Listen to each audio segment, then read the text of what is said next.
Brain don't stop. Brain don't stop.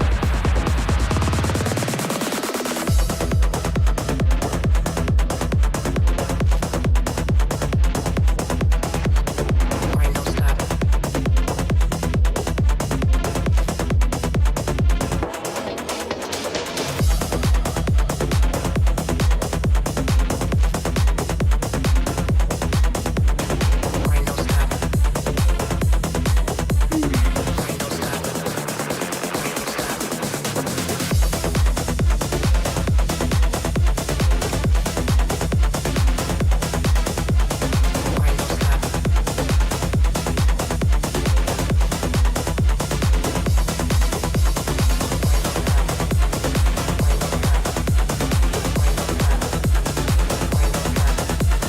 Brain don't stop. Brain don't stop. Brain don't stop.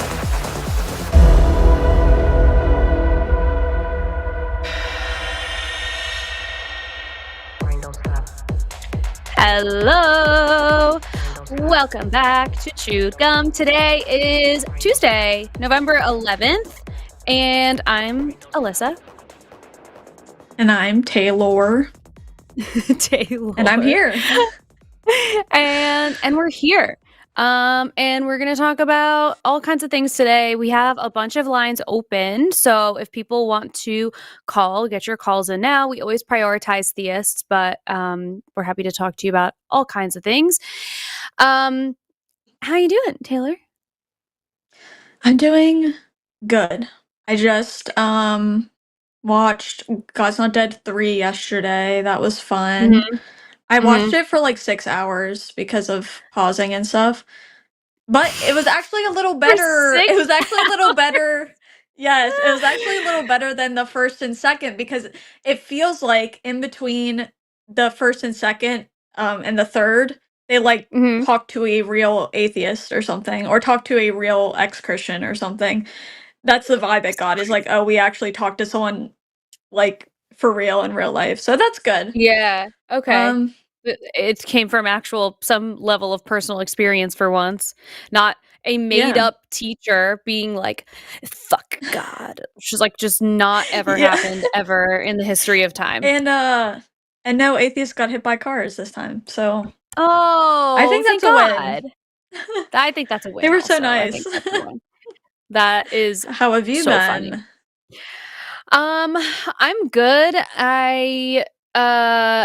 I'm getting ready to go on a trip to Ireland, and it's like less than a week, so I'll be back here next week and I'll be able to tell you all about it.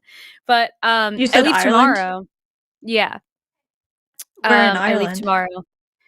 I'm going to Dublin. My boyfriend is on tour and I have a stop there. So I've never been to Ireland and I'm gonna go That's for a couple so of days. fun.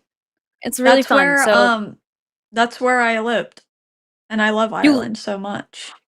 you eloped there? Yeah. Highly That's recommend. 10 out of 10. Cliffs of Moher, beautiful scenery. So Wow. Okay. maybe you should scope it out while you're there.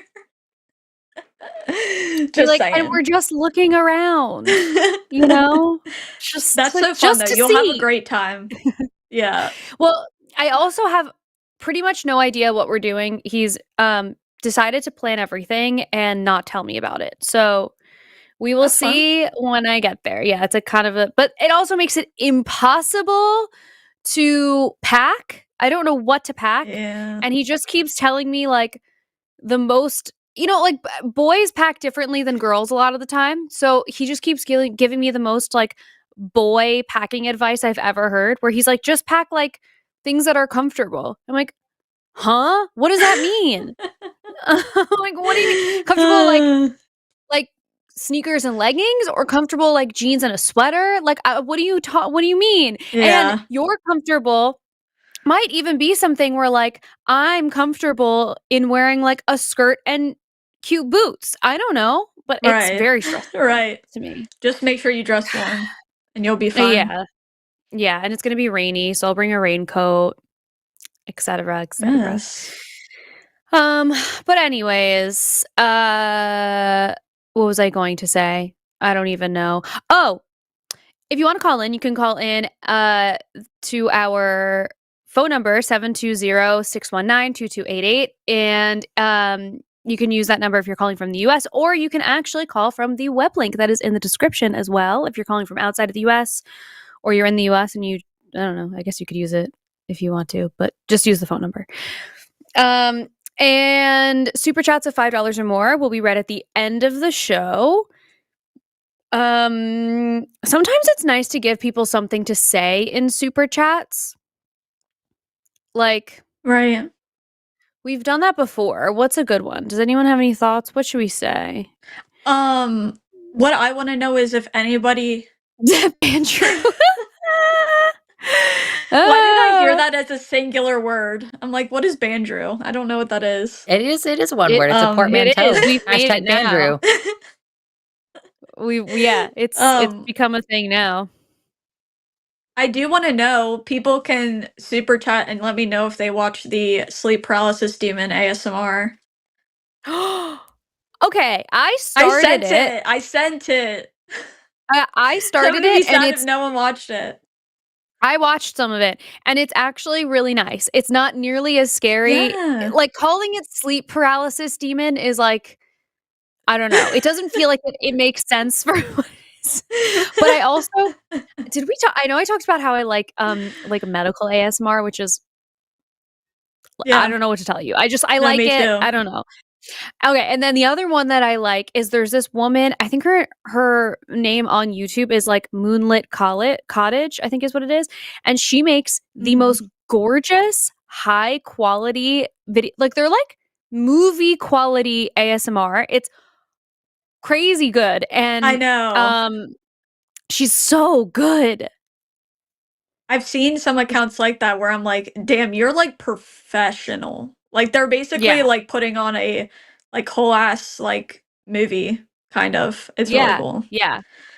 Oh my god. Okay. Fan of the show, and also we are fans of him. Morgan said, we should have our super chats be suggesting things that I should wear. And I think that's a great idea. What should I pack? That's a good idea. You can be silly or you can be serious. And those would be fun super chats if you can't think of anything else. And, if you feel like talking about what ASMR you like. Yes, that too. So be it. I'm willing to take some suggestions. Okay, so we have some calls. We have a theist actually who's waiting in the wings. Would you like to oh my god, wait, hold on. It's also Veterans Day. Happy Veterans Day. Oh, is it really? Oh my god, I forgot. Yeah. Yeah, it's weird when you don't work in like a normal like office or something. Right. You like lose track of I never know things. when the holidays are happening. Yeah. So it's Veterans Day. Thank you to all of our veterans for your service. And we will continue to fight for you having support in the US after you served. And happy Veterans Day. I hope you got to relax a little bit. All right. Should we take our first theist? Yeah, let's do it. I'm manifesting that there will be more by saying our first, because right now I think there's only one, but hopefully we'll get some more. Hopefully. All right. Let's pull Nico into the call. Hi, Nico. Oh, Nico, if you're on the web link, you might need to tap your phone to like wake it up. Oh no, Nico dropped. Oh, dang. Okay, No, Nico, if you're Nico! listening, no, if you're listening, please call back. We would love to talk to you. And hopefully that will work out. Okay. So we do have another one that is a God situation, and I would love to start on that note, I think, anyway. So, are you cool with that? Does that sound good to you? Yeah. Sounds good to me. Okay. Lamarck. We're going to pull Lamarck into the call. Hi, Lamarck. Lamarck? What? Hi. Oh, hi. There you are. Hello. I was like, maybe none of our calls are going to come through today. That would be Ring crazy. through. Anyway, I'm glad. I'm glad you're here. Hi. What would you like to talk about today? Well, uh, I'm an atheist, Mhm. and I just was going to say that I think God is a bad hypothesis. I think we would agree with you. Do you have any like thoughts you want to expand on? It's like,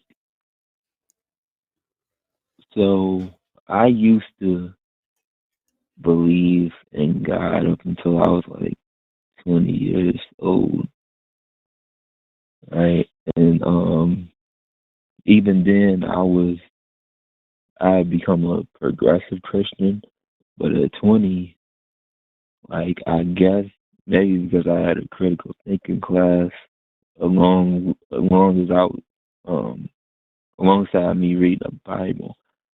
So I took everything that I was learning from the critical thinking class and applied it to the Bible, and nothing made sense.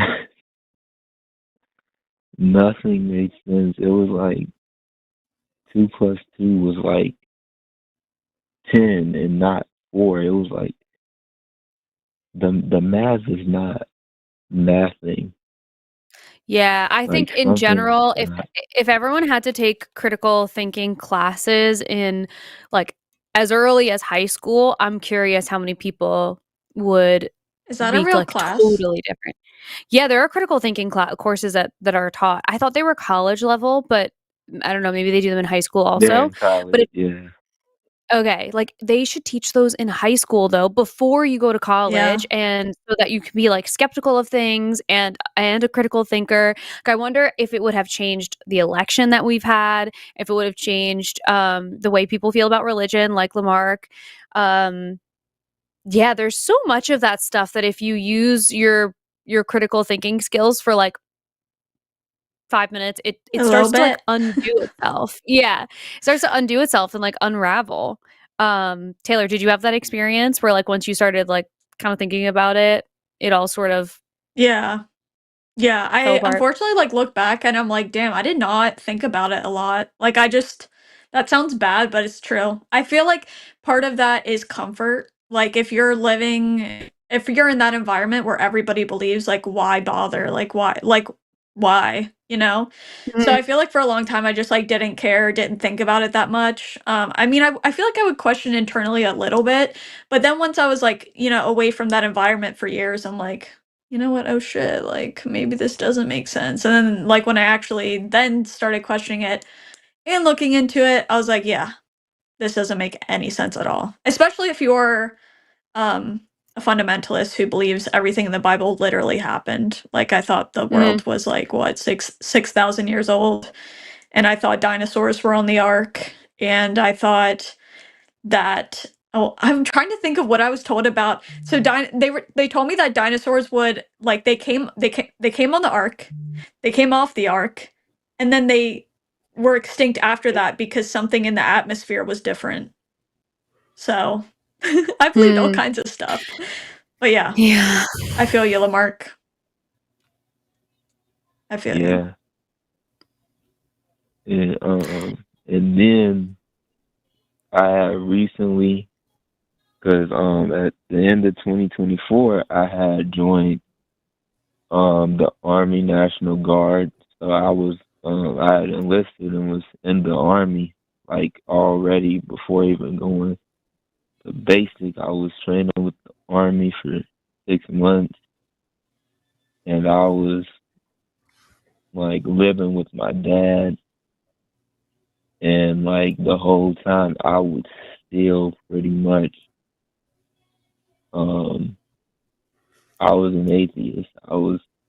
And I'm still like I'm still deconstructing and I'm still deconverting. Yeah. I think it's But my kind of an I think it's kind of an ongoing yeah. process. There are things that and I didn't even grow up in a fundamentalist version of Christianity or any, like it was like garden variety Roman Catholic type thing for me, and it took me years to even and they still kind of pop up now, where it like every now and then you have this weird belief and it's like I actually don't know why I believe that, and that's when those critical thinking skills come into play, and you're like I think I actually don't believe that at all, and I think that actually I was Right. just sort of like indoctrinated to believe that to be true. So it kind of feels like it's an ongoing process. Like this is sort of a silly example, but I remember being really scared of horror movies that were like Yes. possession-y. Yep, And then I was same. like, why am I, Mhm. if I don't believe that this is real, then why am I so scared? And I think it just like part of it is, you know, I think it hits some like visceral part of you because it's like scary, like in general. Yeah.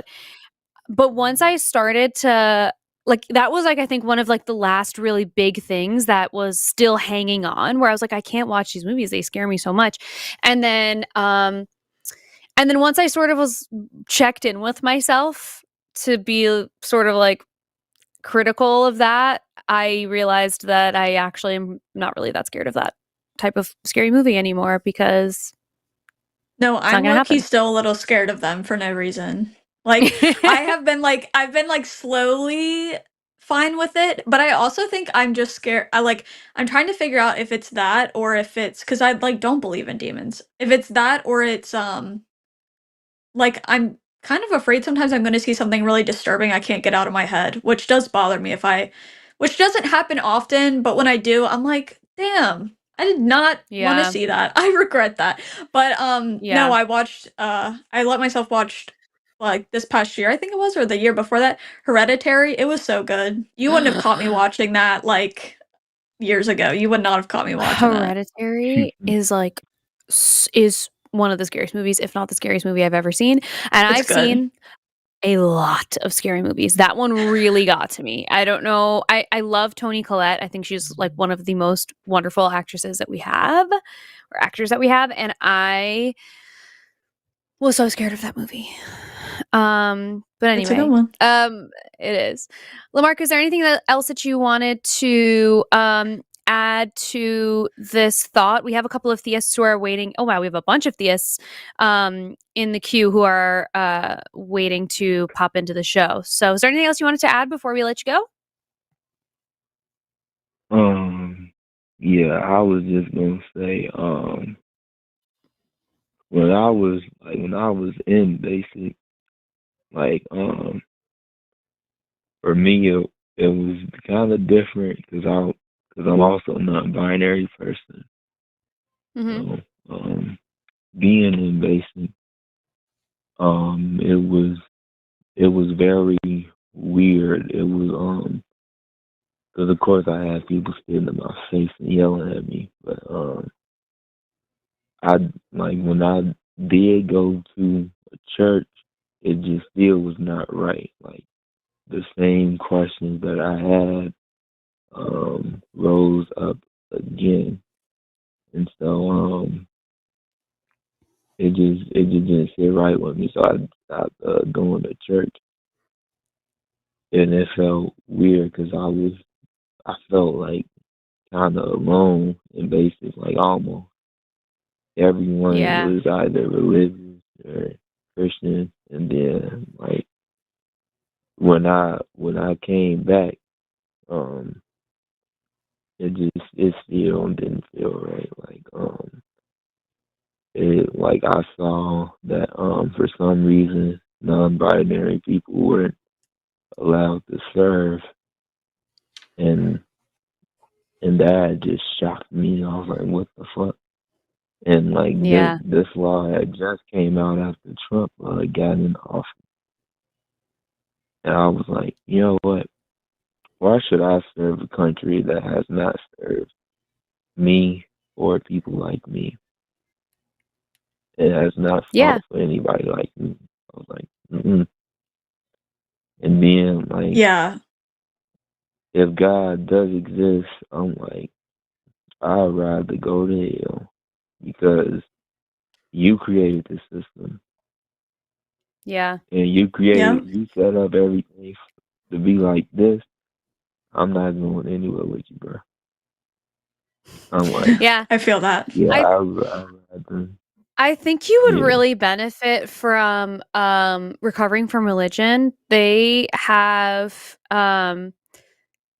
support groups and chats and like a phone line that you can call for people who are deconstructing, and it's like you can have conversations like this with them, with people who are prepared and trained to have that conversation in like a very loving and caring way. So I think you should check that out. I think you would really like it. It's recoveringfromreligion.org, and I think you would really enjoy being able to like sort of bounce this around in the moments where you need extra support, you know. I think you would really like it. Thank you. But we're gonna let you go, Lamarck. We're gonna try and get to some theist callers, but we appreciate you calling so much, and we hope we get to talk to you soon. No problem. Yeah, Okay, I have a love good you night. guys. Thank you. Have a good night. Oh, thank Have a you. good We'll talk to one. you soon. Thank you. Bye. Oh, Oh, that's so that's sweet. nice. Okay, so we have some theists in the chat. Okay. So do we have a okay. Do we have a preference? I say we just go down the line of theists. Okay. If you want. All right. Or Okay, maybe we should take Nico since he dropped. Yeah, Nico's back. Okay, I don't know, let's pull whatever in you Nico. Let's pull in Nico first because he his call dropped before. Hopefully we can get him to come through this time. Hello, Nico, are you there? I am here. Hi, Hello. how's Can you hear it me? going? Yes, we can. Yep. Going great. It's going great. So what do you want? Great. What do you want to talk about? Well, I see that the title is Should We Care About What God Wants? I say, yeah, we should. Why? Well, because he's the Almighty. You know, we have to. We don't have to bend our knee to him. I don't believe in that. But I believe that we should really pay close attention to what he says. But what if that's what he thinks is that you should like worship him or bend the knee to him or whatever? I don't believe in that. I believe I have a direct communication with God. I don't need any priests. You know, I don't need any orders from any humans. I just access God directly. I'm agnostic. Do you know what that is? Gnostic. Mm-hmm. Yes. Yep. You guys know the theory behind it? I feel like you want to tell us, so please share. I know like Okay, what being agnostic is, but I would like to hear what the theory is. Oh, sorry if I expressed myself incorrectly or you misinterpreted me. I'm saying agnostic. It's spelled Gnostic. Gnostic. Yes. Yeah. And okay, and I'm gonna explain really fast. Basically, in Gnosticism, there was like I always laugh because people here hate the monad, but I don't. I'm a Gnostic.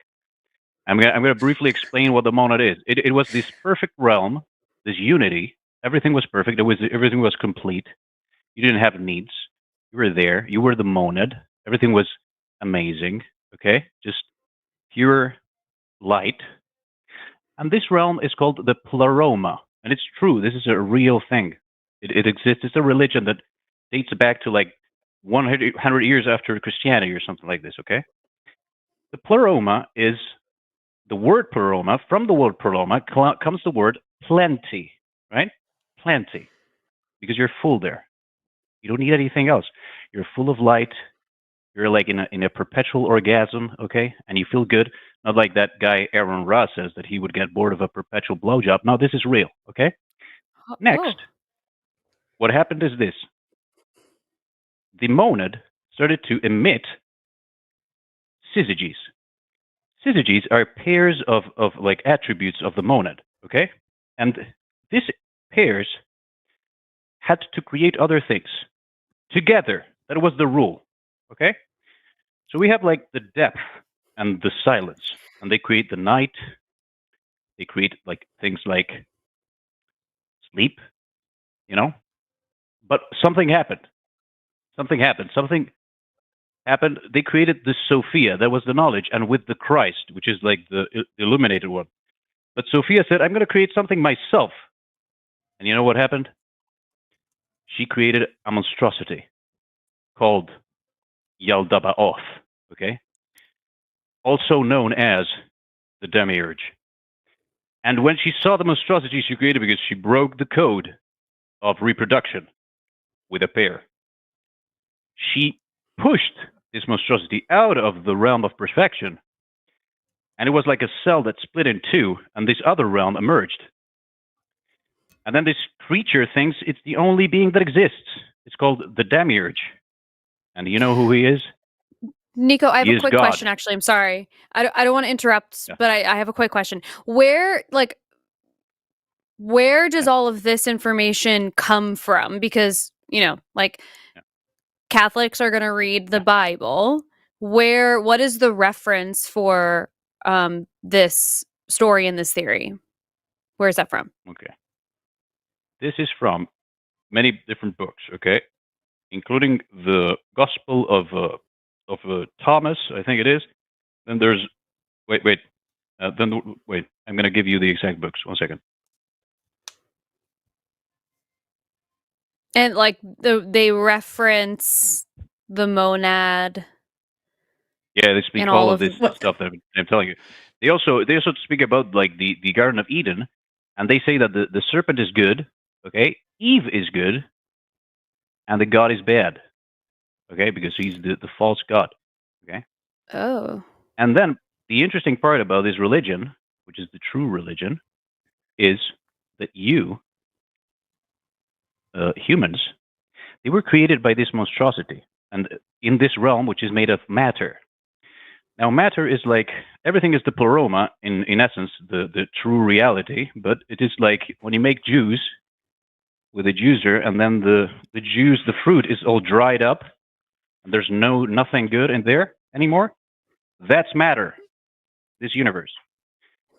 But then Sophia saw that this God was creating humans, and she was like, "Oh my God, look at that! I have to intervene." So she sent this a spark of the pleroma, and then the human has that spark within. And then the God was very angry of this. Okay, so he sent humans out of paradise into the world. Right? Now what happens is that we have that spark, and that spark is the truth. So in Gnosticism, you have to listen to the spark within yourself to know the truth. You don't have to listen to religion. You don't have to listen even to a friend. You have to listen to your spark within yourself. There you have the truth. And sometimes this truth might make you do things that other people say it's bad. But if you feel it's good, it's all good. How do you know any of that's true? Because I connected with the spark and I have reached full enlightenment. Okay, what if somebody else says that enlightenment is different because that's what feels good to them? Is every single person right then? Is that your point? No, I know people. I know just a few people in all my travels around the globe that have reached this state, and you immediately understand them and connect with them when you look into their eyes. You're seeing a reflection of yourself. Like you're not scared. And that person is like completely liberated, and it's really, really trippy when you do it. what does one have to do to find this spark? Like what do you do? Like is it like you're studying the text, or are you looking inward? Like what if I were to say, okay, I'm going to look for the spark starting tomorrow, what would I have to do? Wow, that's actually a great question right there.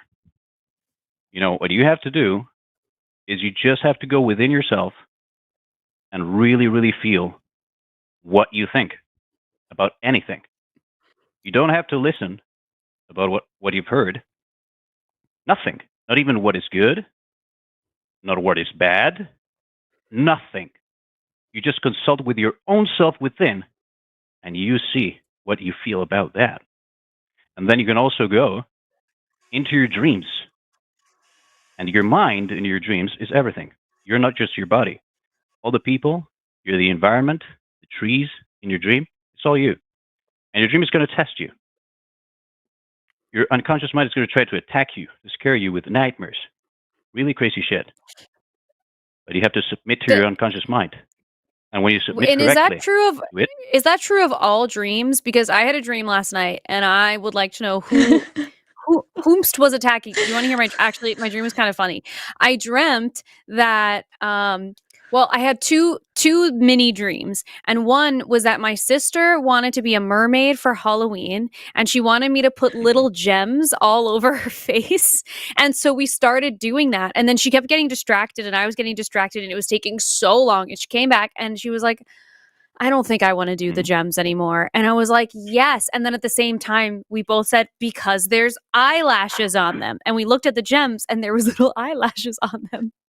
So what demon was I fighting? How did you feel about that dream? I felt like I don't know that I really felt much. I just was kind of like, that was silly and funny. And I remembered in the dream thinking, this is going to take forever to put all of these gems all over her face. Right. It was frustrating. It was kind of frustrating, right? Yeah. Yeah, frustrating dreams are normal. Like, for example, you could dream that you can't shout, or that you can't punch someone and you're in a fight, or that you cannot run away for someone, or that, frustrating dreams are good. Because imagine, I heard a girl, she said that on her last year of high school or something, she couldn't get her papers together. She was always having this trouble with her notebooks, But frustrating dreams are great because they make you be good at life. Imagine you're running away from something. For example, zebras. Okay, the prey mentality. If you're a prey, you will dream that you cannot run from a creature. You cannot run, and you start running, and you're slipping down, and you fall, and you can't get up. And then in real life, the zebra, it's going to feel that when the lion is coming. So she's gonna run like she's never run before. You know what I mean? But the lion, he's dreaming that he cannot catch the zebra. The zebra is slipping through his fingers. It's frustrating for him, and he's having this nightmare that he cannot catch the zebra. So when he goes out, he's gonna really go after that zebra, and that's how it works. So sorry, go ahead, Taylor. Oh, I just wanted to ask, are any psychedelics involved with this belief system? All the time. All the time. Okay. All right. That answers my question. Thank you. I'm actually on psychedelics right now. Is that fine? Oh, wow.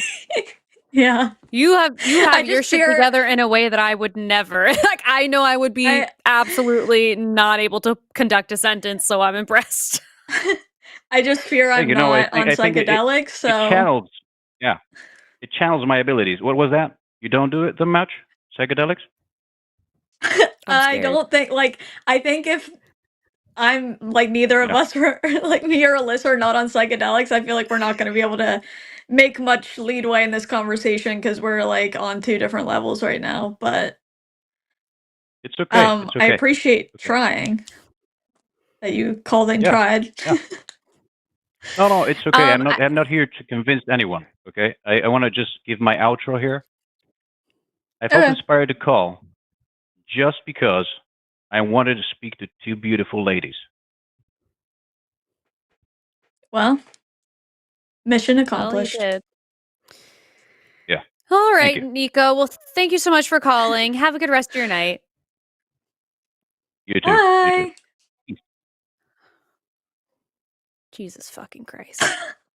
What the fuck was that? What is that thing? What is that thing people take? It's like frog or toad. I don't know what it is, what but is that? Is it toad? I don't know. I don't do drugs, Frog dude. or toad, I'm 32. something. 32. I'm not doing the hardest drug I take is Wellbutrin. That's about it. That drug goes hard. I love that drug. Yeah. No, but I just feel okay, so I mean, I've taken mushrooms in my day, but I just can never even get to that level, even if it's just not my thing. I just can't I just can't. It's just too woo woo for me, I guess, in the nicest way possible. Can't get there. I can't. I'm very nervous of anything that like really like I can't even smoke weed because I like if I like I when I drink, I know that if I nap for 10 minutes or I drink a lot of water and I eat a slice of pizza, I'll feel less drunk. Like that control is helpful to me. Yeah. When I'm high, I am so sure my mom knows. I am so sure that that's the worst thing that could possibly happen to me in that moment in time. I am so sure that my feet are actually growing into the planks of wood below me. Like I can't do it. I've never really been able to do it. No, but that's fair. Like I literally don't do any drugs at all anymore the past couple of years because I have a very bad reaction. So yeah, yeah, can't do it. I feel you. We're old. Just those wellies. No, truly, I can't. I had one martini last night in my house, and the first like 6 hours of the day, I felt it still. I was like, this is horrible. It's horrible. You woke up and had a martini? That's amazing. No. Oh, like last an espresso night. martini? No, last night. Last night Sorry. I had a martini. Jeez. Happy Veterans Day. Woo! No, I had one last night, like a lemon martini, and then I went to sleep like whatever 2 hours after that. Woke up and I was like, I feel like crap. And that was one single martini in my living room. So I'm not licking any toads. I'm not taking any magical mushrooms.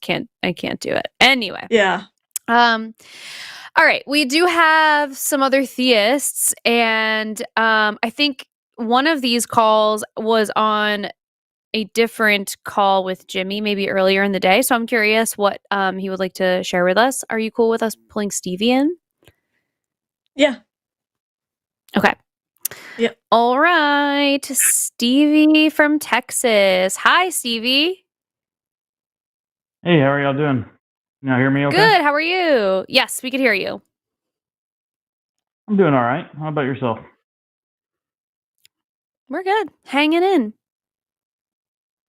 Okay, good. Yeah, I was listening to not the last call, but the one before that, and you guys are saying that you didn't feel like Christianity made sense, and I wanted to see like what was it that didn't make sense to you guys? Really, like when I was saying it doesn't make sense, the main thing I'm talking about are people who take the Bible literally and think it's like a history book. So you're saying that if the people who don't take it literally like a history book, that interpretation makes sense then? Not necessarily. I don't really think like I don't rag on people for believing there's a God or something, but it doesn't make sense to like assume there's a God when there's just no proof for one. Okay. So that's more the crux I'll tell of it you. is having to I'll tell. believe something Sorry, you go feel is ahead, no Steve. evidence. I'll tell you that. I was just summarizing. Sorry, go ahead. Okay, sorry. The delay is a little tough. I will say that the biggest thing, the crux of it for me as well, is that I don't really believe that it's true because I don't think there's reason to believe that it's true. I also don't think that it added any value to my life whatsoever when I was Catholic, like when I did go to church and try to believe and, try to participate in it. I was like, I don't feel any better being here, and I don't believe that it's true. And then when it comes down to like not believing when it feels like things are contradicting themselves and it doesn't really make sense, like I don't really understand, why did Mary have to be a virgin? What was the purpose of that? Why couldn't she have just had a baby any other way and it still could have been miraculous because it was the Son of God? Like, what I think that like the story of Noah's Ark is like the most ridiculous thing. Even like, like sometimes when I hear Bible stories, I'm like, so Jesus was a magician and if he were around right now, I wonder if he would have the career of Chris Angel. You know, I that sort of thing. Have you ever read like his teachings though? Because like he really has teachings that really no one else has ever said. Like what? Like he has, like love your enemies, love your neighbor as yourself. That actually, like that whole golden rule thing existed before Jesus. But it came from God because a lot of people say that they attribute that teaching to what's the guy's name? Do you know what I'm talking about? Is it Aristotle or who do they typically attribute that to? Do you know? What? Like attribute what to? Sorry, I got lost. The golden rule. I just know the first time. Yeah, it was taught before. I'm talking about like before Jesus or anything, like in a different religious text. It was just said differently. Well, it's actually taught, like Jesus was actually just referencing it. So Jesus wasn't the first person to say that, but he was referencing God in the Old Testament. And when you look at the dating of the Old Testament is the first one to actually come up with that teaching. So that is a biblical teaching. It originated from the Bible. But that book was written far after these events allegedly happened. So who's to say that God was the first person to think of that? The books in the Bible are written allegedly, they are written sometimes centuries after the events allegedly happened. So who knows where those stories actually came from. But like that specific teaching, it's in the Old Testament, and we can like factually, without a doubt, date it to like 700 or I don't know. I think it's like 700 BC or something to like. I think that is the latest, like the latest possible writing that we have. Was like 700 years before Jesus. So they are able to date it pretty far back. There's no other text older than the Bible that has that teaching that we found. A Hindu text. If you look online, it says that it predates the Bible, and they had a version of the Golden Rule. And we also have like what text are they referring to? Do you know? I know the verse. I don't know what the text is called, or I know what it's not the verse. The sentiment is like how we say like doing to others like what do we say? What we want done to us or something. It's like just saying the opposite. Don't do to others what you don't want done to you is like the Hindu version. And that exists, and that was dated older than the Torah. There's also someone very nicely put this in our chat as well. Do not return evil to your adversary. Requite with kindness the one who does evil to you. Maintain justice for your enemy. And that is from a text circa 2000 BC. So that would also be before the Old Testament as well. So I don't think that that's true. I think that a lot of the stories and themes in the Bible are kind of things that are like human beings kind of figured out that these are the ways to be kind to each other. And so through many different communities and ethos, we've determined that these are sort of like the general ways to live. But, even so, why can't I take that book and read it as a book that is, lessons and I wouldn't even do this because I don't think it is a good example of this, how to treat others, lessons of how to treat others. Why can't I take those as a metaphor and read it the same way that I would read any other fictional book? Like I could do that, and it shouldn't really, I shouldn't need to have to believe in God to read those things and say, hey, sometimes Jesus had some good ideas. Also, when we're talking about the golden rule is essentially just empathy. which God didn't create, the Bible didn't create, even if people in the past didn't say it the exact same way, which again, we have a version of the Golden Rule that's older than the Old Testament. It's But you just can't tell me empathy. like where. So like you're making it to where like I can't fact check that because I'm pretty sure you're wrong. Somebody wrote it in the chat, and I'll spell it out for you because I don't know how to pronounce it. It's Okay, that'd be good. MAHA. What? I'm sorry, I didn't mean to interrupt. Go ahead. MAHA? Oh no. Yeah, MAHABHARATHA. ATHA.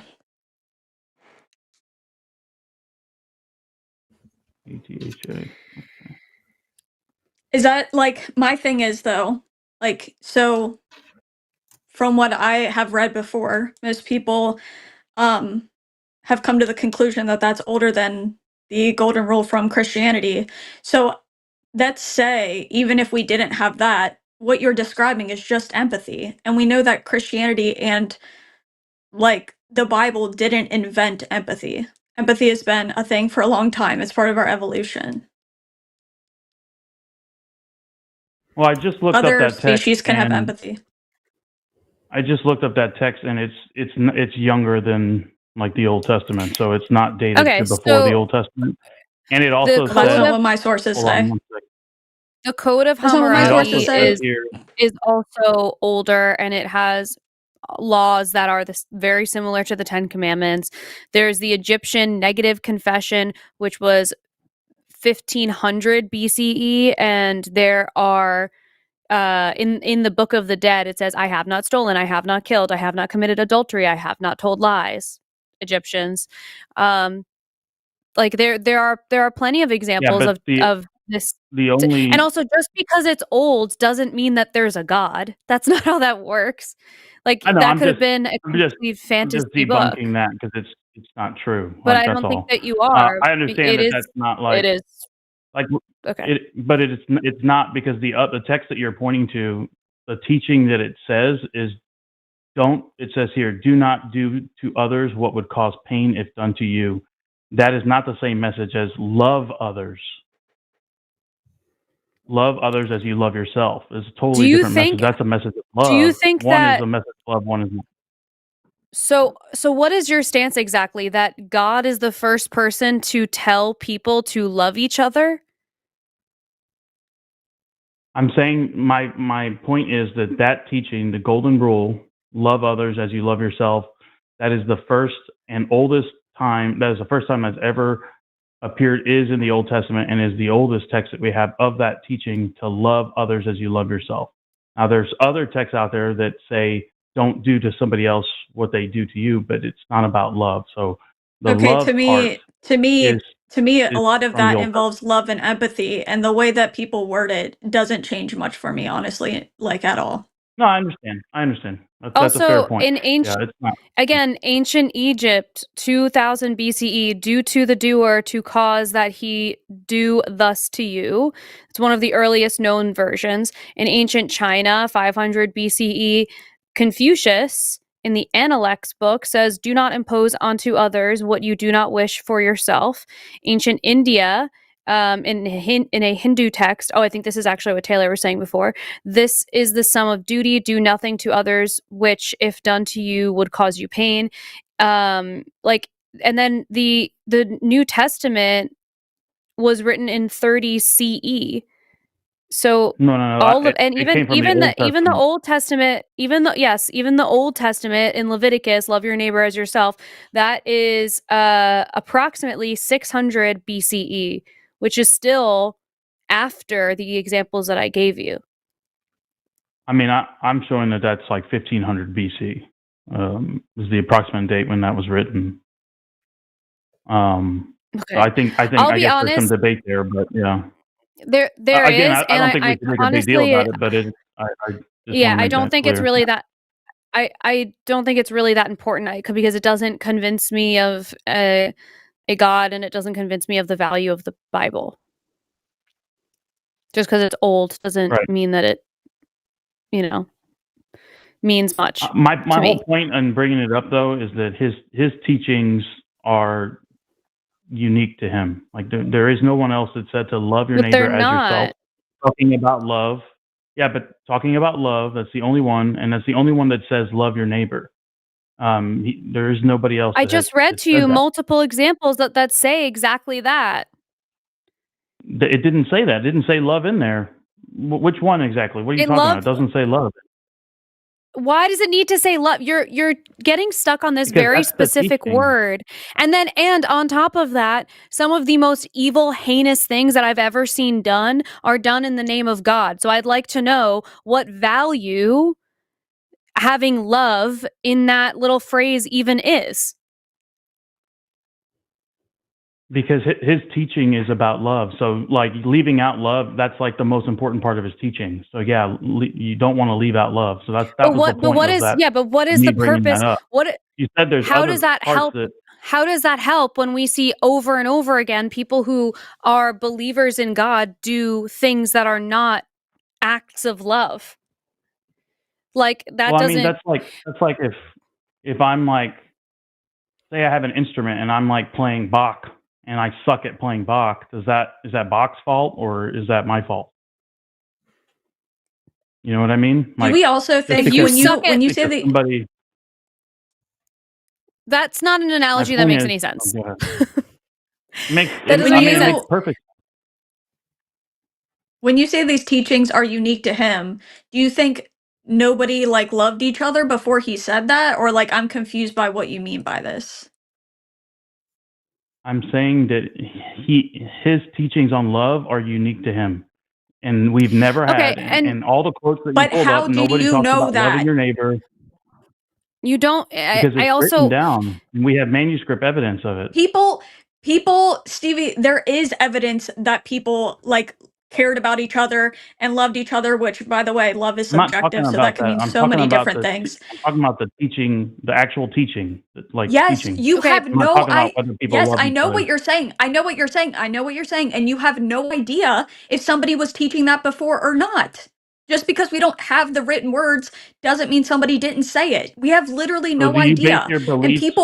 Do you base your people were getting married. People were getting married before this. People were living in communities before this. This thought that loving each other wasn't invented until Jesus said something about it doesn't make any sense, that's and it doesn't make it crazy. unique to him at all.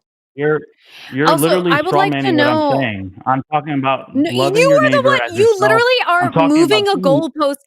You are literally moving a goalpost based on one single word that if it's not phrased exactly the same way, then it doesn't mean the same thing. We've given you multiple examples that have expressed the exact same sentiment. Do not do unto others that you would not be done to yourself. It's the same thing. You are moving a goalpost and you are the one with the straw man argument, bringing that to the table over and over again. And it doesn't matter what evidence we provide to you. You just keep telling us that's not the case, which is I'm not okay with. And I don't really want to go back and forth on semantics because I don't think it matters at all.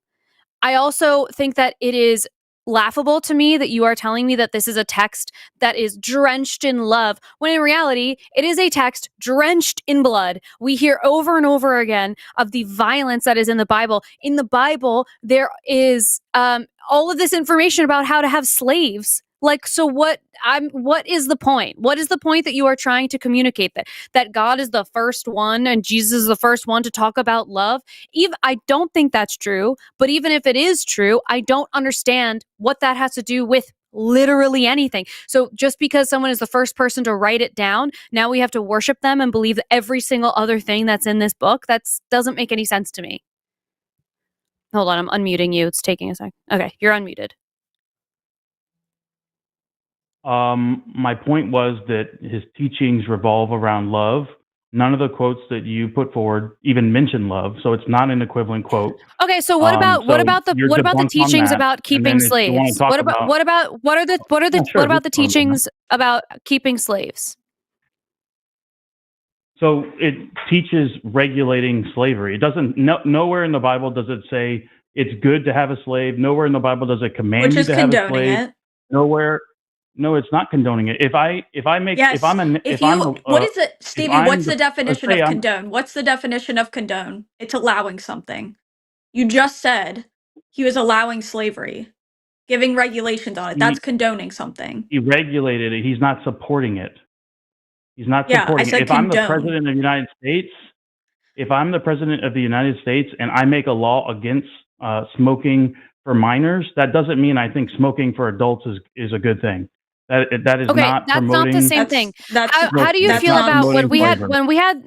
when we had the KKK walking the streets of the U.S.? I think it was in Virginia. The time I'm speaking about, or I'm thinking about in particular, and Donald Trump did not say that he what's it called? There's a specific word I'm looking for, but he basically said that there are good people on both sides. He was not interested in saying, I think that the KKK has hateful ideas. He didn't say that. Instead, he said there are good people on both sides. What does that sound like to you? Does that sound like a person who was endorsing and allowing the KKK? First of all, What was your interpretation of that event? I'm not here to defend Donald Trump, but that's been debunked I don't know how many times. Like, if you go to the quote, like literally 30 seconds before he said that, he says, I condemn all neo-Nazis, I condemn all white supremacists. So that quote is referring to excluding all those people. So he was saying there's good people on both sides, excluding white supremacists, excluding neo-Nazis, excluding that. You guys left that out. And that's a very important part. You can't just leave that out. So if in the Old Testament God gives all kinds of rules left and right, why couldn't he have said slavery is wrong instead of giving them a handbook on how to do it? Because God, if you know the context of the Old Testament, God is not trying to fix the world. So if God was trying to fix the world, you would have a solid point. But God is not trying to fix the world. God is trying to fix us. Then why did he give any rules at all? Why did he give any rules at all if he wasn't trying to do anything at all? That doesn't make any sense. It does. So what he was doing was like the whole point of him pulling them, like, first of all, he rescued them from slavery in Egypt. So the idea that he supports slavery is just false. So he pulls them out of slavery in Egypt. Who cares? And who cares? He can be okay with one group of people being taken away from slavery, and he can totally support different people being enslaved. These two things can exist at the same time, and they do in the Old Testament. Yeah, throughout the entire Bible, God consistently condemns slavery. Consistently. He has never condemned slavery once in the Bible. What verse in the Bible? Absolutely condemned. What verse? There's a whole book on it. Stevie, in the Bible does he condemn slavery? What verse? Tell me the verse where he condemns it. He doesn't. You will not find that verse because it doesn't exist. Are you going to let me talk, or are you just going to say what you don't know? Yeah, I want to wait for the verse. I don't want you to tell me like it's in this book or whatever. I want you to tell me the exact verse where he condemns slavery, because I have never heard of such a verse, and I've looked for it myself. Okay, Exodus 21:16. He who kidnaps a man and sells him. Yeah, that's talking about kidnapping somebody and putting them into slavery. That's not condemning slavery, Stevie. That's saying that you can't. That is saying you cannot kidnap a free person and make them a slave. That is not condemning slavery. That is, again, putting another regulation on slavery. He's talking about different groups of people in these verses. Never once does he say slavery is bad. Never once does he condemn slavery. Not one time. Okay, you don't know the Bible. Literally, it's all over the Bible. I can give you a dozen quotes. Literally, Galatians 3:28. There is neither slave nor free, for you are all one in Christ Jesus. He's saying that we're all equal. That's what that says. And then in Philemon, which is the whole book on slavery. Who gives a fuck about that verse? Because we know there were slaves. You're saying there's no slaves, there's no whatever, but we know there were slaves. He's saying so that what? We're all equal. That's the point of that. Who cares? Who cares? They're still slaves. Who cares if he sees the slaves and the masters as equal? What does that matter? That's not condemning slavery. That's also, just saying that the slaves that exist are equal in Jesus' eyes. So when they die, you'll still go to heaven even if you were a slave the whole time. Okay. In Luke 4:18, it says, "The Spirit of the Lord is upon me to proclaim liberty to the captives." I can give you a dozen. How many do you want before you admit that you're wrong? And again, And again, which group of people was he talking about? There are literally different parts of how to treat slaves that You tell come me, from you know like all about the basically your Bible. own community, What's the and then context of that? foreign slaves. So there's all different kinds of people that could become slaves. And sometimes he says you shouldn't make them slaves at all, or you should teach or treat them as indentured servants. And then he talks about foreign slaves, where he's like, you can buy them, you can sell them, you can keep them as property, your kids will inherit these slaves. Like, nothing he has said condemns slavery. Not a single I time. literally Stevie, you just can gave go you 3 through verses. every single one of these I literally verses. You gave you can go 3 through every verses. single I one can of these give you a verses. dozen more. Yeah, I think you I know you're also- but busted. you have I yet, think you know have you're yet to busted and provide you're me. You have triggered yet. right now. You have Jesus. yet to provide me with. You have yet to provide me with, because it doesn't exist, Stevie. You keep giving me these Bible verses that do not say what you say they're saying. It's not saying that. I Like you just I also your last think one just referred to a group of people. Who cares? I muted him for a second. I also think that ultimately, like, if you want to go back and forth over and over again with a quote that allegedly condemns slavery, and then another one that promotes slavery, we could do that all day long.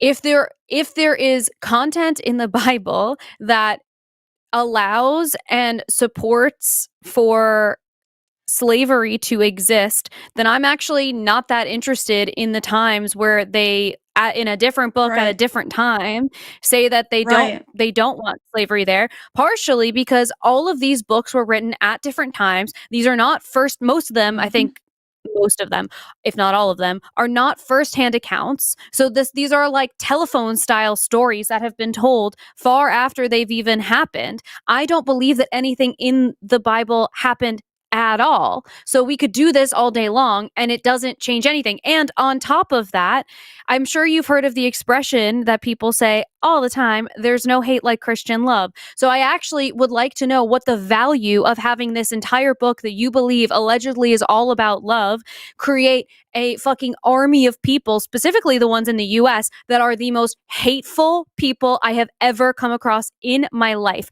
I am far more uncomfortable around people who are deeply, deeply Christian than any other demographic of people, period. I'm unmuting you. Okay, so I mean, I don't know why you guys have to keep muting me instead of just talking honestly in a conversation. Because but, okay. you talk over us. That's why. That's It's because hard. And it could be the you're delay. monologuing for 15 minutes and you're not letting me Well, talk. it's our show, so we can monologue anytime we want. But you also are not so being admit that you're honest in. unfair. That's fine. No, I'm not doing that because this is our show and you are a guest on our show, so we're allowed to talk as much as we would like to. You also have not been very honest in That's this fine. conversation, so That's so fine to talk, but like if you don't give me a chance to respond, then you're just monologuing. We're not having a every conversation. time you respond, Stevie, you hear what we say and then you go, that's not true, and then you go and monologue as well. It's So like, not. what do you want me to say? I also ultimately I don't want to go back and forth on Bible verses. I don't want to do that because what is the point of having this book that you are insisting is valuable when we have the people who act on behalf of that Bible not act in love over and over and over again? Alyssa, so much so that it is Alyssa. habitual. I think you're asking a wonderful question. I would love to answer that question. It's your co-host that keeps asking me about Bible verses. That's why we're talking Jesus Christ. about it. I don't care. Move on. Move on. Move on, Stevie. Okay. Move on. Answer my question. Okay, well, to be fair, she had no verse that said that God supports slavery, and I gave her 4 or 3 verses. If you don't move on, I'm dropping you. No. If you don't move on, I'm dropping you. Okay, I just want to make that clear. What So is what's the the point? question? No, this is not your show. So I don't care what you want to make clear. My question is, what is the point of having a book that you insist is loving if it creates an army of hateful people? These are people who hate trans people, hate gay people, who want to limit the rights of women all over the place. What is the point? The point of the KKK book, are also people who believe in the Bible. I mean, I can make that same argument. I mean, Joseph Stalin was an atheist. I mean, we can go all day long on that.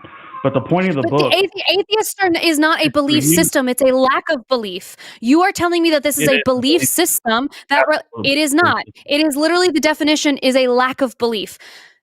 When you're talking about, and you cannot compare the two. If you are talking about people who are using this text to inform their life decisions, and the decisions that they are making are repeatedly hateful, what is the point of having a book that you are telling me is so loving? The point of the book is so that you can get to know the creator, so that you can avoid eternal damnation. That's the point. Is So so it's that just you about can know that punishment and somebody loves reward. you. No, it's about you knowing that somebody loves you so deeply. Somebody knows every hair on your That head. he's Somebody willing who to burn knit you you. in the womb. Yeah, that Somebody that someone that believes loves in you so much justice. that if you don't follow his rules, he'll send you to hell. And also someone that loves you so much that when they drop you on this earth, they know the plan. They know God has a plan for you, right? So they drop you onto this earth, knowing what your plan is going to be, knowing that this person that I'm going to put on this earth probably going to end up in hell. They put them there anyway. That doesn't feel like love to me. That doesn't I feel mean, like love to me. if somebody hurt you or hurt somebody you cared about, would you want justice for that person? Sending people to eternal torment for finite crimes is not justice. It never has been, never will be. The punishment doesn't fit whatever crime you're talking But would about. you And want? a lot of Are you times, able to answer the question honestly or no? this crime is not believing something, which you cannot control. I Nobody goes to also, hell for not of course, you believing in want. God. That's false. Tell that to other Christians. Yeah, tell that to other Well, that's Christians. not what the I Bible says. also, okay, so I also, of course, I believe in people having justice for the things that they do, but that if I don't believe that hell is real, which I don't, then why would I care about your definition of justice? I want justice in the real world, in the tangible world where I can see it with my own eyes. It doesn't make me feel any comfort at all to think about like that people who are doing crimes right now may end up in hell later. Okay, I don't care. I want them to have justice in this life now. Yeah, and so just like you want justice, God wants justice. And if God handed out justice every time somebody did something, there wouldn't be any humans left. So it's because he's loving that he gives us time on earth. And nobody Is an goes to eternal hell for not believing in God. Is an eternal punishment make sense for a finite crime? Does that make sense to you? It doesn't make sense to me. Well, just like if I went and punched a cop, I'm going to be in trouble. If I went and punched the governor, I'm going to be in more trouble. If I punch the president, I'm going to be in more trouble.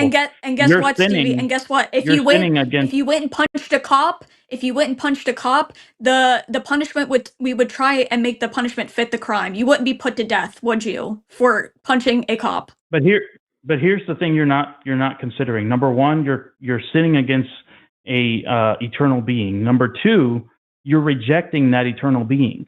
So what is God supposed to do if you're rejecting him? So what do you go to hell for? How about show himself in literally any way? Like, So how about why if he loves us so much, and if he loves us, right? Because it's our show. If he loves us so much, then why wouldn't he just show himself? Why wouldn't it, for the people who really struggle, like myself? Well, I don't struggle, but for the people who really don't believe, like myself, like Taylor, actually, and even for Taylor who left her religion, where that there was like that was a much different experience where I was just like, this is not for me.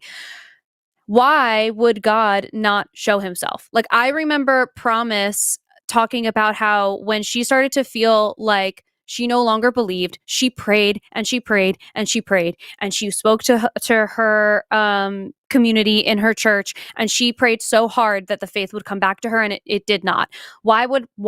What is the purpose of that? If God is looking at this whole situation, he's looking at all of his little puppets on earth, and he sees someone like Promise who is struggling so hard to believe and wanted to believe so badly. Why wouldn't he give her a fucking sign?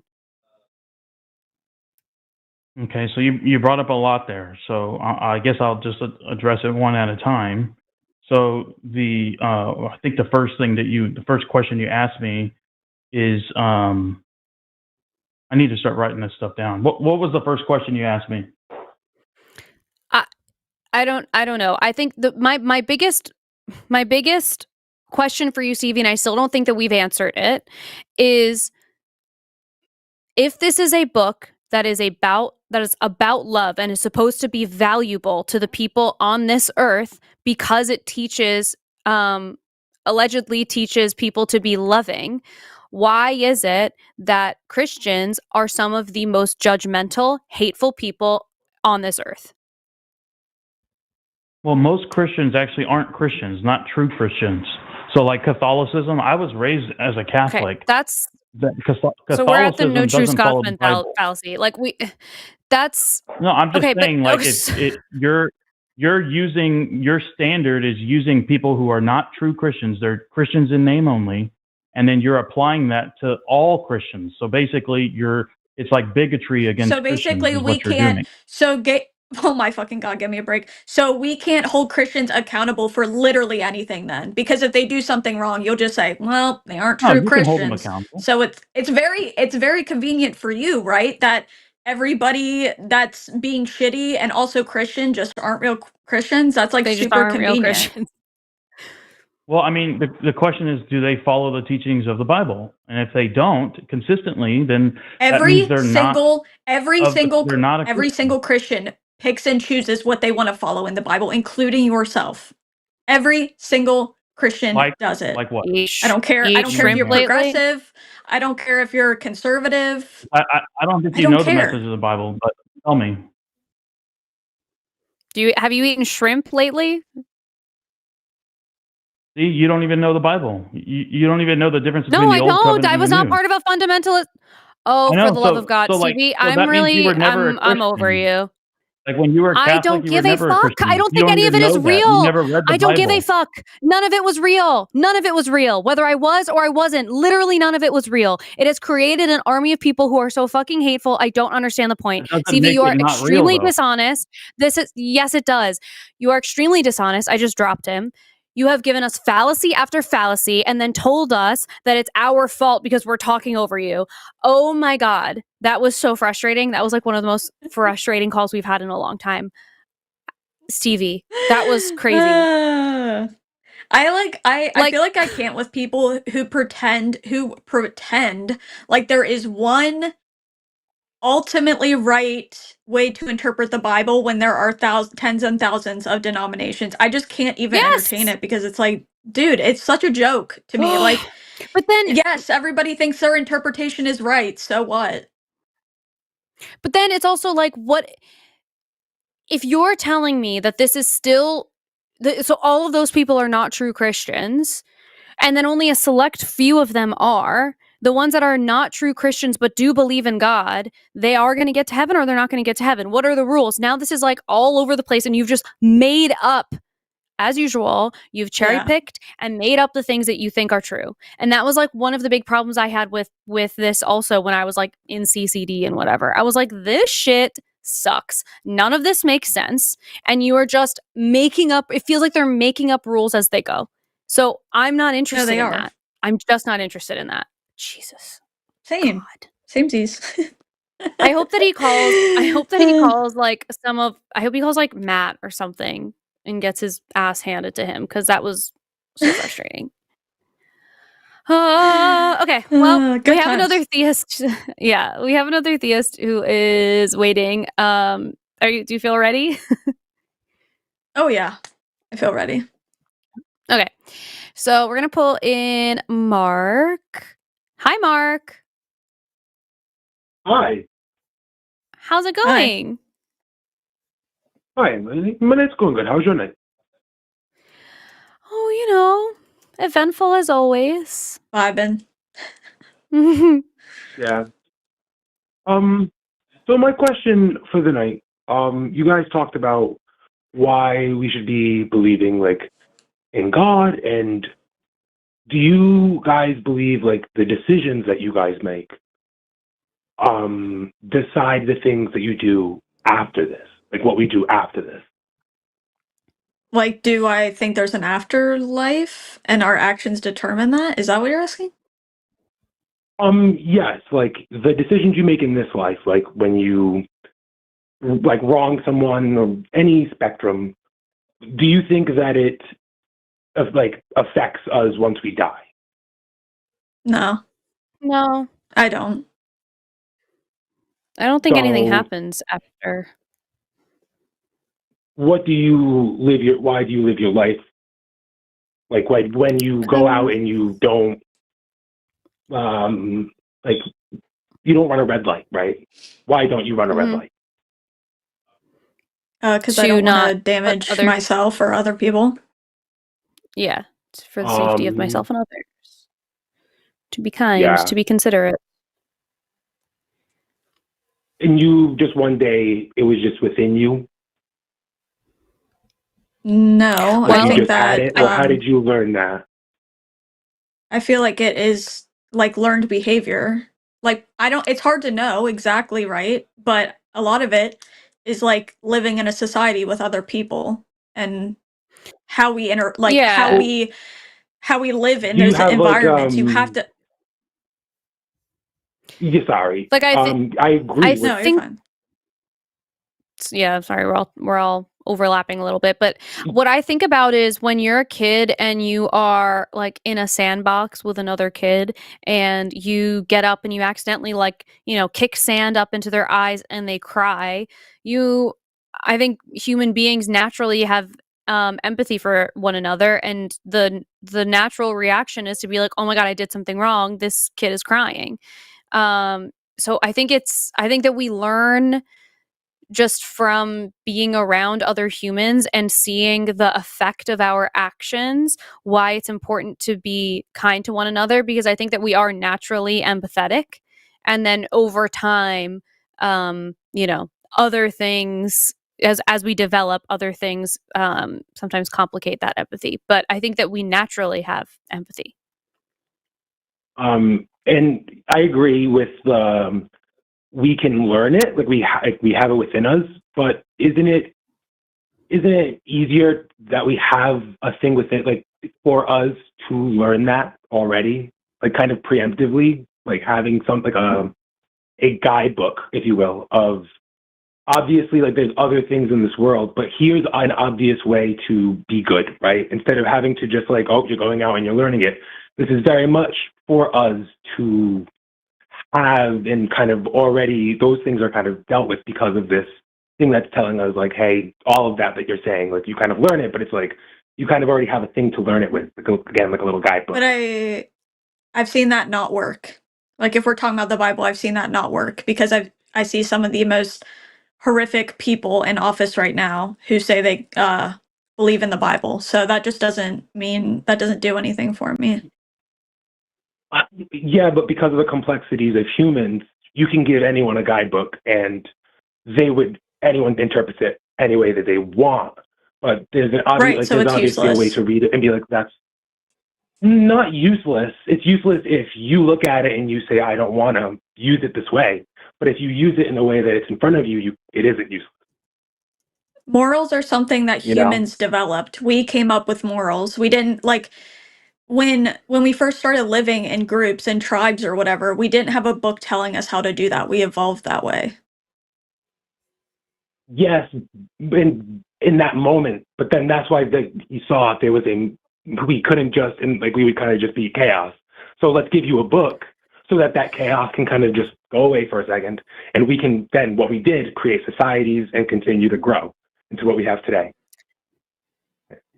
But I think people could just as well do that just by learning, like I said, like the sandbox thing. You learn the effect of your actions, and then I think naturally people don't want to hurt each other. And I also think that we have an understanding that we all kind of need each other in some way. Like you can't really exist completely on your own, and so it's in your best interest to be in community with other people, and the best way to be in community with other people is by having good relationships with them, which means you should be kind. So I feel like some of it is still learned behavior.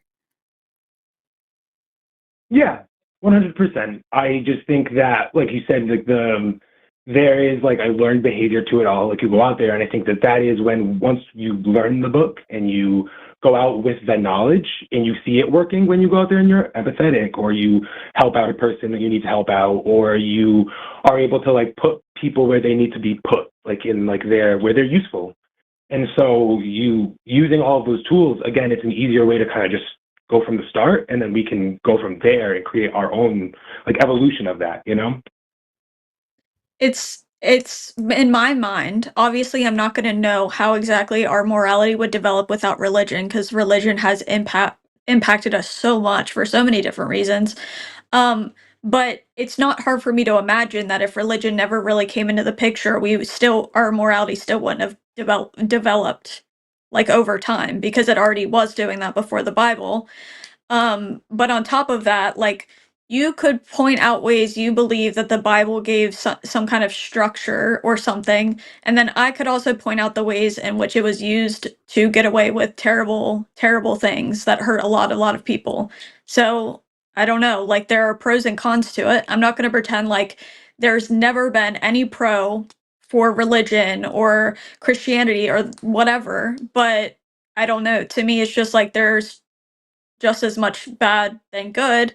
And then again, I'm not convinced we need religion to have developed our morality. Yes, I agree. I think that, like you said, we have that learned behavior of if we kind of just let it go.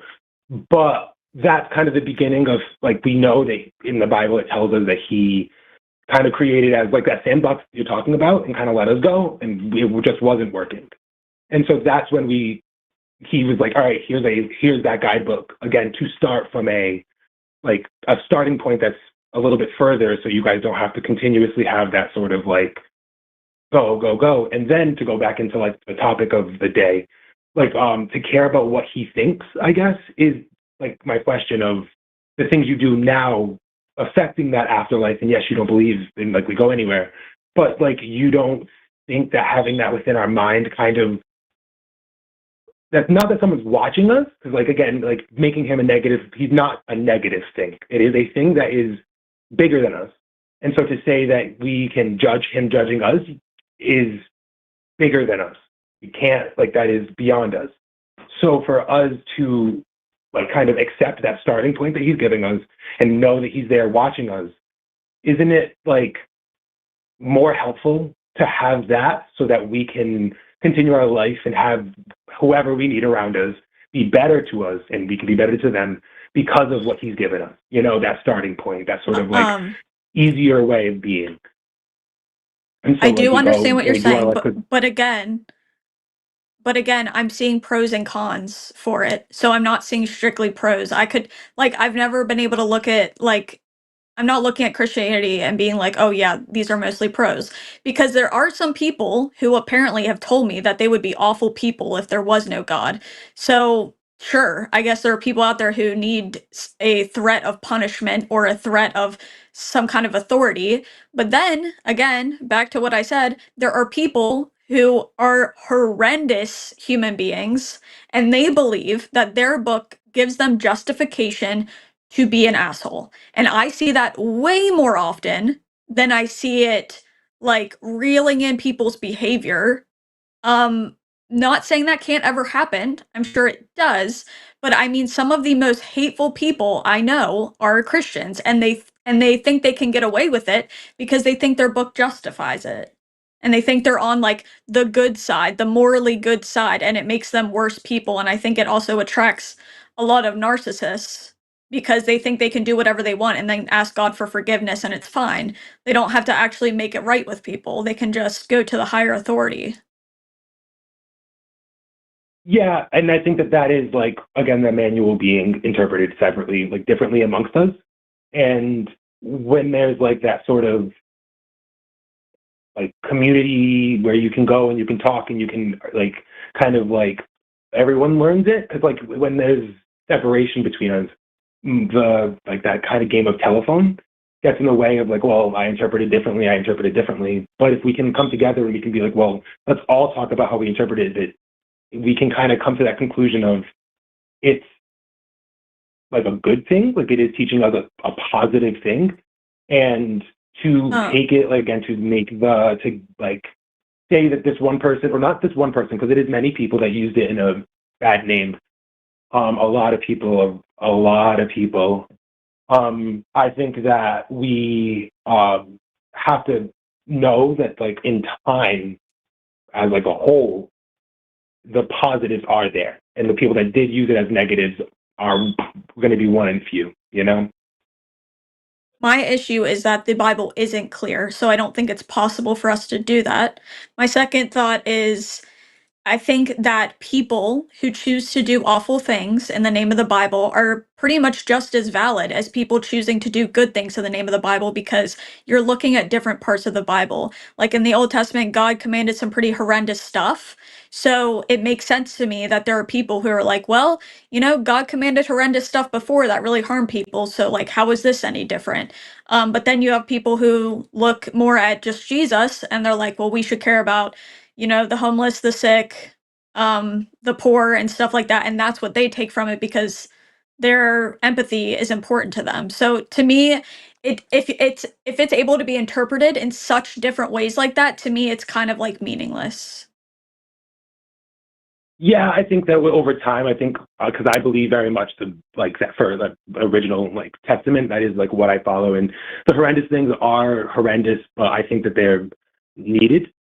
I think that we as beings are not the best. I think that like the way that like what all of your points are us being bad things. And so I think a book saying, hey, some bad things have to happen to you. I think that is the way that it has to be, like that is us as like any sort of being, right? Like dogs, cats, any sort of being, they kind of are the way they are. And we just that's the way they are. We can't change that. And so since he can't, he made us already. We are already made. That's how he deals with it, and we kind of we follow just like a dog follows. I guess, but I think that if you have this text and the consequence for people who believe it is eternal damnation, and that is not enough for some people, and we still need to have, things like jail and whatever consequences that we have here on Earth, then how effective is it really? It's like, I have no problem with people, saying I'm not going to fuck my neighbor's wife because God says I shouldn't. Like, I guess, yeah, like if you needed someone to tell you not to do that, I'm glad that was enough for you, and that you're not going to do that. But I think that a lot of the things that are in the 10 Commandments are kind of like, they're things that you also learn in kindergarten without the religious context. And then your consequences, maybe you get, punished in school, but then after you are no longer in kindergarten, you also understand that, like, that's just a way to be kind to one another. And so I think that there's a way to teach exactly the same things without the threat of eternal damnation, and without like a God that you need to worship that feels very like ego driven to me. So I think, I don't know. I understand why some people will use the values in the Bible to support their decision making, but there's a lot of things in the Bible that also support really awful decisions. So I don't know. It's kind of like an imperfect book for imperfect people. What's the point? It's like, I'd rather read like a Brene Brown book or something. Yeah, I think that everything derives from the Bible and the lessons that we learn and stuff. And those lessons wouldn't be there. Like, for instance, when you mentioned school, when you're in the kindergarten and you do something wrong, that lesson of even detention, or that sort of, you go sit out for 5 minutes, that time is that loomingness that you have, that we know that we have. And to all of that derived from that concept, because I don't think we would have had the concept of you're going to take those 5 minutes out if Like, we didn't have the Bible telling us, like, consequences are met with your actions. Like, it's You don't think kind that of like you don't think God. humans would have figured out consequences without God? Because I think I'll tell you why I don't agree with that. Because when we, like, for instance, in kindergarten, if the rule is don't steal your classmate's snack, then the reason you don't steal your classmate's snack is because you know there's going to be a consequence from your teacher. So I think that we would have learned consequences anyway. And I think that a lot of the things that we do, like the systems that we have in place, are to some degree trial and error. Like, the Christianity has not been everywhere always, and people have known that there are ways to be kind and there are ways to be not so kind. So even without Christianity, people have sort of gotten there. So, I think we would have gotten there anyway, even if we didn't have the Bible to tell us. I think that I get it. Like, I do. I really do. 'Cause there is Mark, like someone in the chat is saying to replace the batteries in your smoke alarm. Oh, I'm sorry. That's so funny. Hey, Oh no, I didn't even notice it. I'm sorry, I interrupted you. no, it's totally okay. I get it. I fit the stereotype. The I agree with you where I don't know if you've ever heard of it's in one of I believe it's in like Leviticus 1 or 2. It's the concept of like the golden path, where we want to get to kind of the perfect life for all of us. And again, it's that starting period of like we would get there, right? There would be a time of getting there, but it's nothing that we would be able to like live to. Like we would see, because it wouldn't be us. It would be a continuation of whatever we are to get there. And so again, the Bible is there to get us to that golden path before, like for us to get there, not for anything distant. For us to get there, nothing. Because like I also believe in evolution, so I believe that like it would be an evolved version of us. But do you really think that we wouldn't have figured out like how to be kind to each other like pretty friggin' quickly without the Bible? Because I feel like it really is direct cause and effect. It's like we humans don't want to make the people around us upset, even if it's back to like, wanting to be accepted in a tribe of people for the sake of protection. You want to make sure that you are in favor with everyone in that group, which means you're going to want to be kind. Like, humans have done things to be in favor with other humans because it meant their survival for so long that I think that, even like cavemen understood that. So I don't really think that it would have taken that long for us to figure out, even without the Bible. Mm-hmm. And my thing is, I agree with what you're saying. Oh yeah, definitely want to hear from you.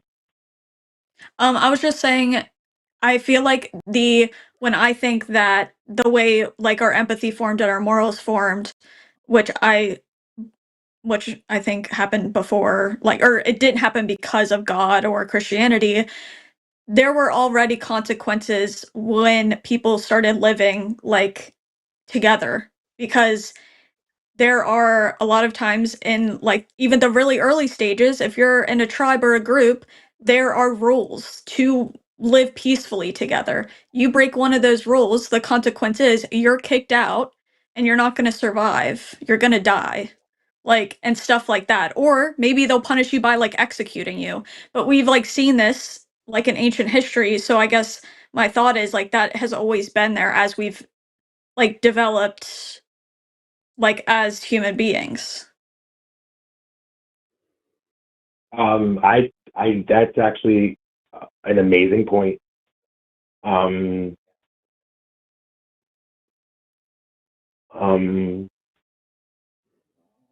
Yeah, I have nothing against that. I can't say anything against that.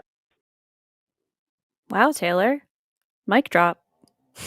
No, I think it's something interesting to think about. I Yeah. and I appreciate kind call of just wanting to explore this kind of stuff. Wow, I can't believe we stumped you, Mark. Yeah. Thank you. No, Well, I have a couple of people I think I want to talk to about this. okay, well, Good. I hope that you call back and tell us what they share with you. Is there anything else you wanted to add before we let you go for the night? No, I think you ladies are lovely. That's the only thing. Thank you. Thank you you, so much, Mark. Have a good rest of your night. You have a good night. Have a Bye. good one. Okay, I would just like to say, for the record, Stevie, who was so fucking rude, he was rude without like actually being overtly rude, which is impressive. He's the kind of I know, it was person who weird. calls this yeah, like he's the kind of person who calls this show and bitches and moans that we have to mute him. And the reason that we're muting him is because we are disagreeing.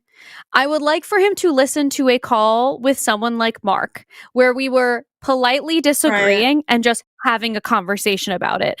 I would like for him to reflect on the difference between Mark and that lovely conversation and the one that we had with Stevie, which got crazy town pretty quick. So Yeah, I fucking hate that. I think the main issue is like he kept moving the goalposts with everything. Like it was Yes. like, and when people do that, there's really nothing to talk about. Like when he said this teaching is unique to Jesus, and we're like, wait, no, it's not. And then he's like, no, that's not what I meant. And it's like, yes, you did. And it just like keeps evolving, and there's really nothing to even talk about because we can't even talk about what we started talking about. So yeah, yes. it's frustrating. Yeah. And it drives me nuts when people call and they are just wanting, first of all, Stevie just wanted to win a lot, which is Right, yeah. That's another was thing. impossible because he just was moving the goalpost constantly and like fallacies up the fucking wazoo. But then those are the people that will say that we are not like we're dishonest on this show and whatever, and we can have conversations with people who disagree. It's just blatantly not true. If you have conversations in a normal way like the lovely Mark did, where we disagree fundamentally and it was still a really nice conversation. It drives me crazy when people say that. You guys just mute people, blah, blah, blah. Yeah, if they're being rude. Yeah, I do. Yeah, and I'm even okay if people get like passionate about what they're saying, because I do. Like sometimes people are like, "Oh my gosh, you're so worked up." I'm like, "This is the way I talk when I am interested in the topic." So relax. Yeah. But I'm okay if they're passionate about something, but it's like just don't be a dick. Like it's just not. Don't It's be a just dick. easy in my opinion. You would think it's easy, but apparently not so much. Okay, we have one more call and then we will get to super chats. So, oh my god, before we get to our very last call, I want to go through our schedule for next week. Hang on. You guys know I'm going to do my best, but I'm not very good at reading this. Okay, the hang up tomorrow at 6 p.m. with Matt and Brian Dalton, who's Mr. Deity. Okay, cool. TACIS on Thursday at 2 p.m. with Arden. I don't know who else. It's actually going to be me and Riverboat Jack. Okay. Thank you, Voice of God, Alexander. Okay, cool. On the 15th, Cus I Wanna with Dustin. What? Justin? Hello. And Sarah. Hello. And then on the 16th, the Sunday show at 2 p.m. with Justin again and Seth, and the later Sunday show with Forrest and Austin. And then we're back on Monday with Skeptalk at 6 p.m. with Forrest and Erica. And then Chewed Gum again on the 18th, next Tuesday. We will see you here, and I will be one trip to Ireland richer that day. I'll be able to give you immediate updates on how the trip was, and it'll be great. All right, so let's take our last call. We have Razor. Okay. That's a very cool name. Razor calling from California. Hello. Hello. How's it going? Razor. I am doing well. It's been way too many weeks for what I've wanted to talk about. I remember trying to call in like a month ago for this topic I wanted to speak with y'all about. Oh, well, I'm glad you got through this time. And you're our last call of the Yay. night, so we're ending on a really nice note. What did you want to talk? Well, I mean, actually, the topic is like a little maybe not so pleasant, but it's nice that that we're ending on an atheist call, and you seem lovely already. I don't know what I'm talking about. Razor, please explain. What would you like to talk about today? So about a month and a half ago, I was going through some of my socials, and I saw someone asking a very interesting question as to like why does it seem like the anti-choice white women are the largest group to get abortions themselves, and an article was given to them that I have now read that is titled "The Only Moral Abortion Is My Abortion," and I wanted to know what your thoughts about that is when it comes to how the most anti-choice people, those quote pro-lifers, are the ones who seem to be the largest percentage of people who get said abortions. That is a banger of a title. The only moral abortion is my abortion. That is, wow. That alone is a mic drop. Taylor, sorry, what were you going to say? Real quickly, so you know who it is? Joyce Arthur. Joyce Arthur is the person who wrote the article. If anyone wants to look I'll have into to look that up.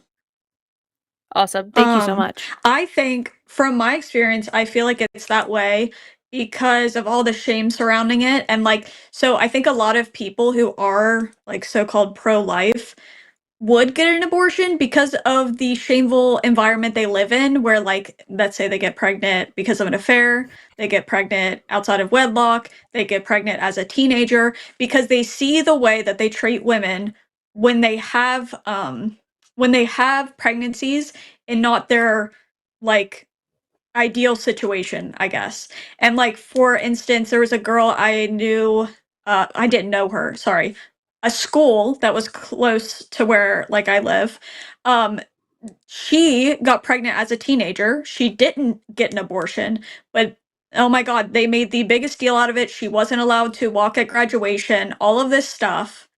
And I see this happen all the time. So of course, if you see your community treating it like that, whenever like a woman decides not to get an abortion, people are going to start getting abortions. So that way they're not embarrassed, humiliated, like, I don't know, like looked down upon in their communities. So to me, it's just like, it's easy, well, and there's the obvious, it's easy for them to tell people not to get abortions, but then when they're stuck in a situation where it could totally destroy their lives, especially when they're in such a judgmental community, then it's a little harder. Yeah, I think I agree with you on. I believe I agree with you on that. From the article when I was reading it, it had a lot of situations like what you were just saying. Because the article gives a lot of like anecdotes from different physicians around the world. So it's not just a here in America problem; it's a around the world problem apparently. But then there was also a portion of them that appeared to be the weirdest versions of hypocritical, in the sense that they would be in the recovery room after they had just gotten the procedure done, and they're in the recovery room and they're screaming, "This should be illegal!" And I'm like, what? Whoa. I think that part of it is also there's a demographic of people that will make things like that like create a moral judgment around that, around an abortion or similar situations.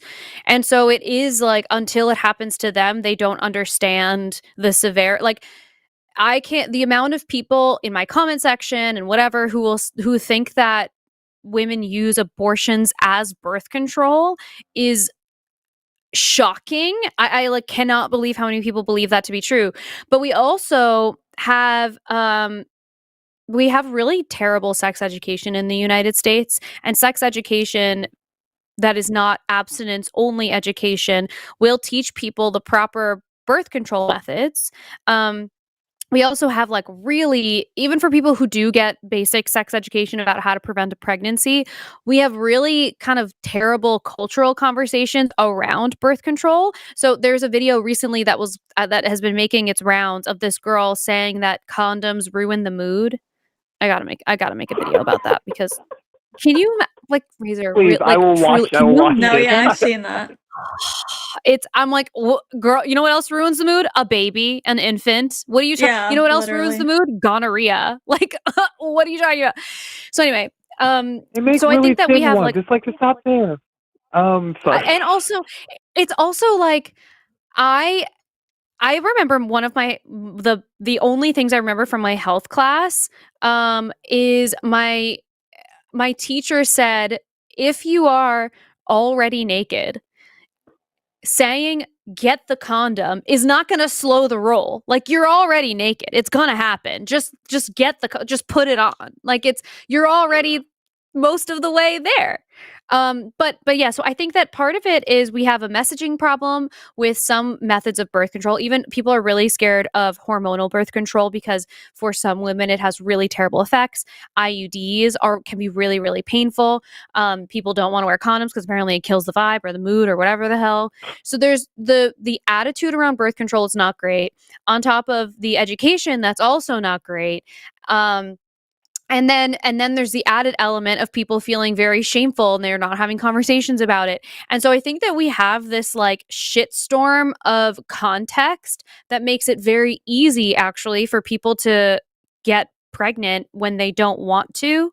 Um, and on top of that, I don't think there's nearly enough acknowledgement for when birth control fails because things like condoms are 99% effective if they are used correctly, and the effectiveness goes down like 20% based on how people typically use them. So like there's so much there that can cause a person to be pregnant when they were not intending to be, and I think that there's this like really big simplification that's like, well, if you didn't want to get pregnant then you shouldn't have had sex. Sorry, that's never worked. That messaging has never worked in the history of the world. No teenager is going to listen to that. So or even young adult, like Considering you I just don't almost. Sorry. it's crazy. No, go Sorry, ahead. Yeah, I was more agreeing with you, considering that in like most red states they have the highest in teen pregnancy because they only teach the abstinence only thing. Yes, that's one of my favorite Yep. little facts. Every time I tell it to someone, they don't believe me. And when I show them, they're just you like, can look it up. I don't believe you. Yeah, Yeah, exactly. it's so easy. I'm just like, And here there's it is. also yeah, it's like there's nothing to believe or not believe. It's just the truth. And there's also different like tiers of the way that they teach sex education in school. So there's like a difference between there's like abstinence only, which is sort of the bottom of the ranking, and then there's Worst of the worst. sex education that is medically accurate, and then there's sex education that is medically accurate and comprehensive. And so even in the abstinence only education, many times it is not medically accurate. They don't have people who are sex educators or health professionals who are helping create those curriculums because in their mind, they're like, well, this is abstinence only, so we're not teaching any of that. So then you have this like whole group of youth that has no idea how their body works, has no idea how pregnancy works, and they are likely in an environment where they're being told that sex makes you dirty and wrong and whatever, unless you are married and it's for procreation. Which is a whole other thing that now they have to undo, that sex is dirty and wrong now that they're married, which is crazy. Anyway, but yeah, I think there's a whole set of context that makes it so that there's a really big misunderstanding about how easy it is for especially that community to get pregnant when they don't want to be. And I think that there's also a huge misconception around the seriousness of making a decision like getting an abortion. People are not flippantly getting abortions. That's just like not what's happening. So it's just a lot of it, I think, is like a messaging issue and a communication issue. It's just a hot mess. And I don't think they're going to change it at all because they look at sex education as condoning it. So they will never ever want to get rid of their abstinence only education if it's for religious reasons. It doesn't matter if there's higher rates of pregnancy or STDs or whatever because they care about the sin. They don't they don't care about the So- other things as much as like, oh, it's just the sin. So yeah. The one issue, the one thing that I know that I always harp on whenever I get into conversations like this with anyone who's either conservative or centrist, and they're just like whatever about it, is I would like to go to what I believe Newfoundland, or is either Newfoundland, somewhere in the Scandinavian countries. I forget which one. They start sex ed at third grade, anatomically correct and everything. And the topic I always bring up with people is like, if kids at that young age were taught as that comprehensive sex ed at that age, the amount of child essaying would like Yeah, I've heard nearly that before. disappear. Yeah, and it because also then everyone would know all this stuff. yeah. So part of that is also like when you're teaching children, like very small children like that age, sex education, what you're teaching them at that age is not really about, you're not teaching them like that much about sex, but you are teaching them these are your body parts and this is what they're called. And that is a huge help in if you're telling a kid that anywhere where your underwear touches is your private part area, it's not specific enough. Kids can't determine at that age what is abuse, what is like a parental figure cleaning their diaper or whatever, changing their diaper. You have to be specific with everyone because that's what helps them have an understanding of when something is wrong, and it also helps them to report when something is wrong. And if they don't know, they can't do that, and so you're just putting them at such a disadvantage and you're making them so vulnerable. Yeah.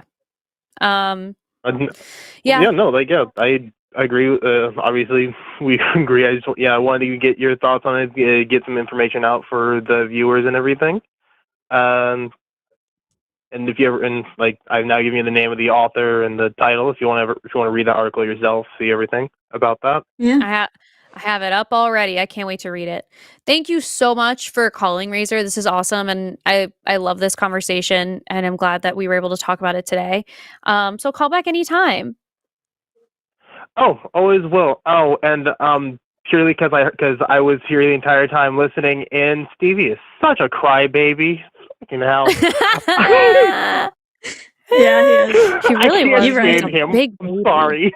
Big baby. Don't apologize. Big baby. Ugh.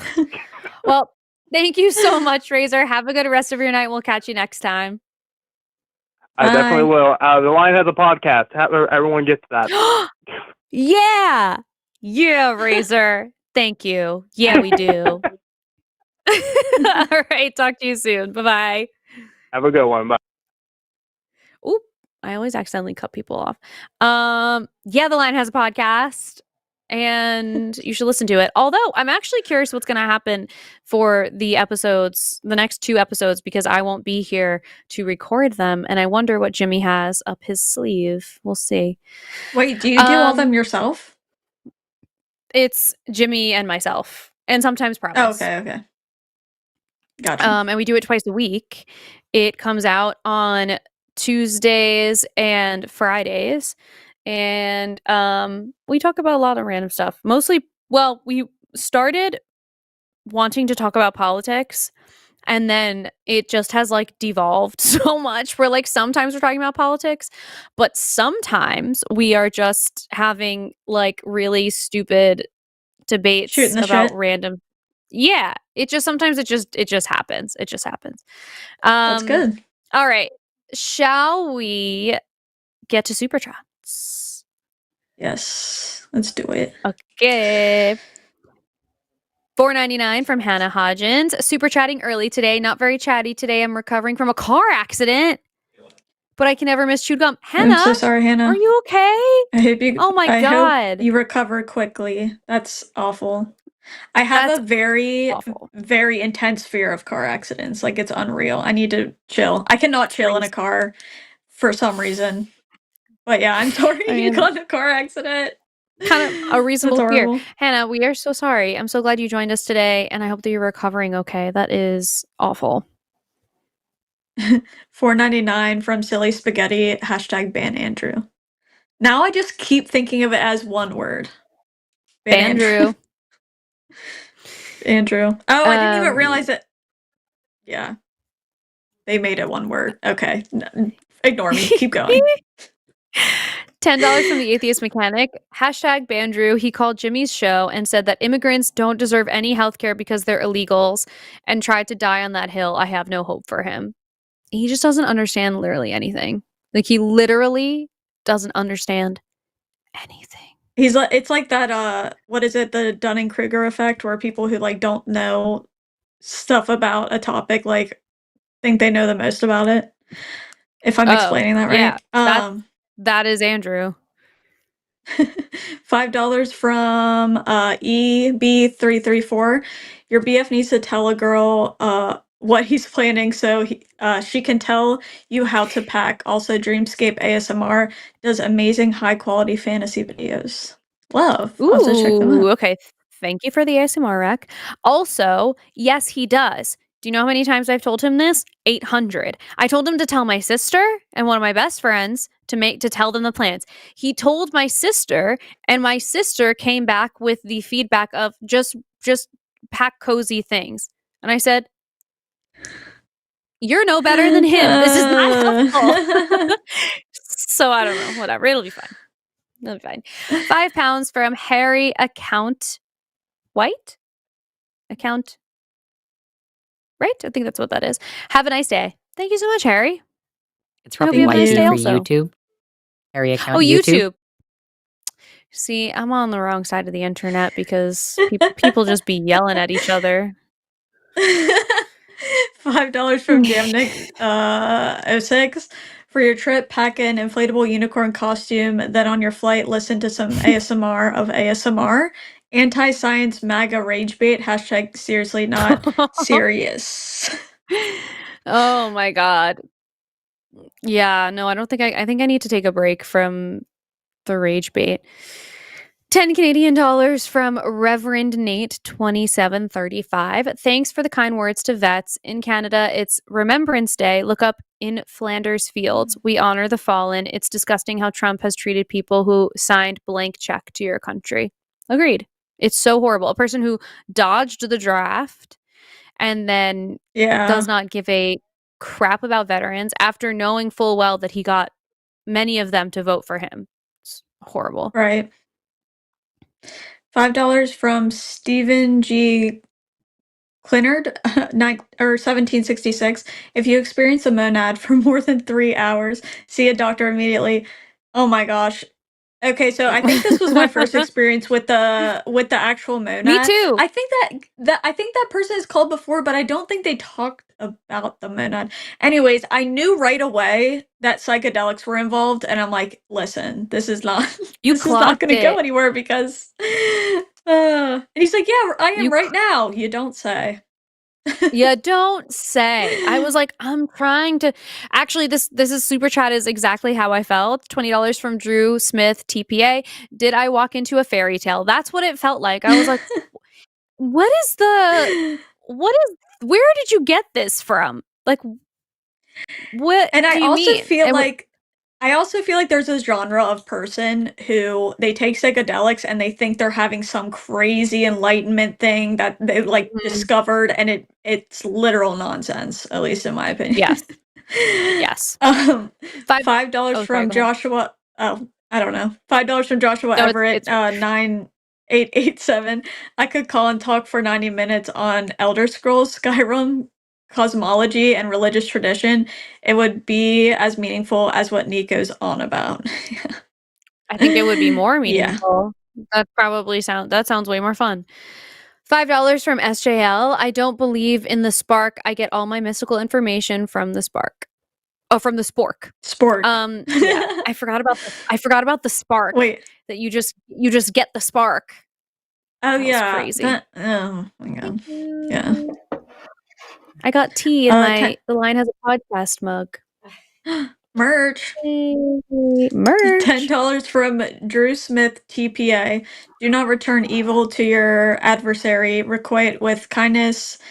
The one who does evil to you, maintain justice for the enemy. The Acadian I think it's Councils of Acadian. Wisdom. That's what I was Nope, that talking sounds about. so right. That was the Circa I 3000 read that to BC. him also. And he didn't I read that Yeah. super chat to him on the call and he didn't want to hear it. So No. whatever. $10 from the Atheist Mechanic. Stevie, the Bible is not full of original ideas. It's full of retold stories from other religions and rebranded. You're on a foundation of sand. Thank you. But it did. The thing that was so frustrating about it is it didn't matter what we said. He just he just was going to believe whatever he wanted to believe. $5 from the Fuzzy Logic. Hey Stevie, you want to talk about Jesus' teachings? How about Matthew 5:17 through Ephesians 6:5-9, or Matthew 10:35-36? Don't know what those are, but I believe you that he should talk about them. I'm screenshotting that so I can look them up later. $10 from Lena Langton. Langton. I hope I said that right. I just found out my federal health benefits no longer cover transgender care. I am so sorry. Hopefully, I don't know. Hopefully this is like very temporary, but I know that it gets tricky. Doesn't feel if you're that needing way. like HRT and stuff like that you need regularly. I don't know if there are people in the chat who have any suggestions of mutual aid and community stuff we can do to help support people. Please let us know. $5 from Harder Gamer. Stevie is painful and changes his claims with the win. Facts. Facts. Sure does.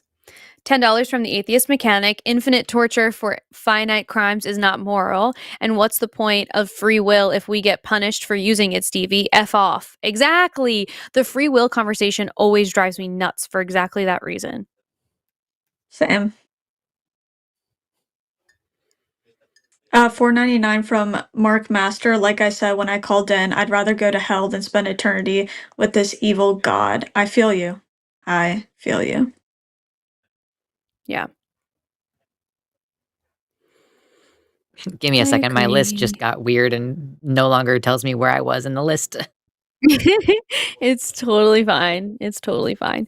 Oh, I'll tell you, I watched Frankenstein over the weekend. It was Wait, so is it good?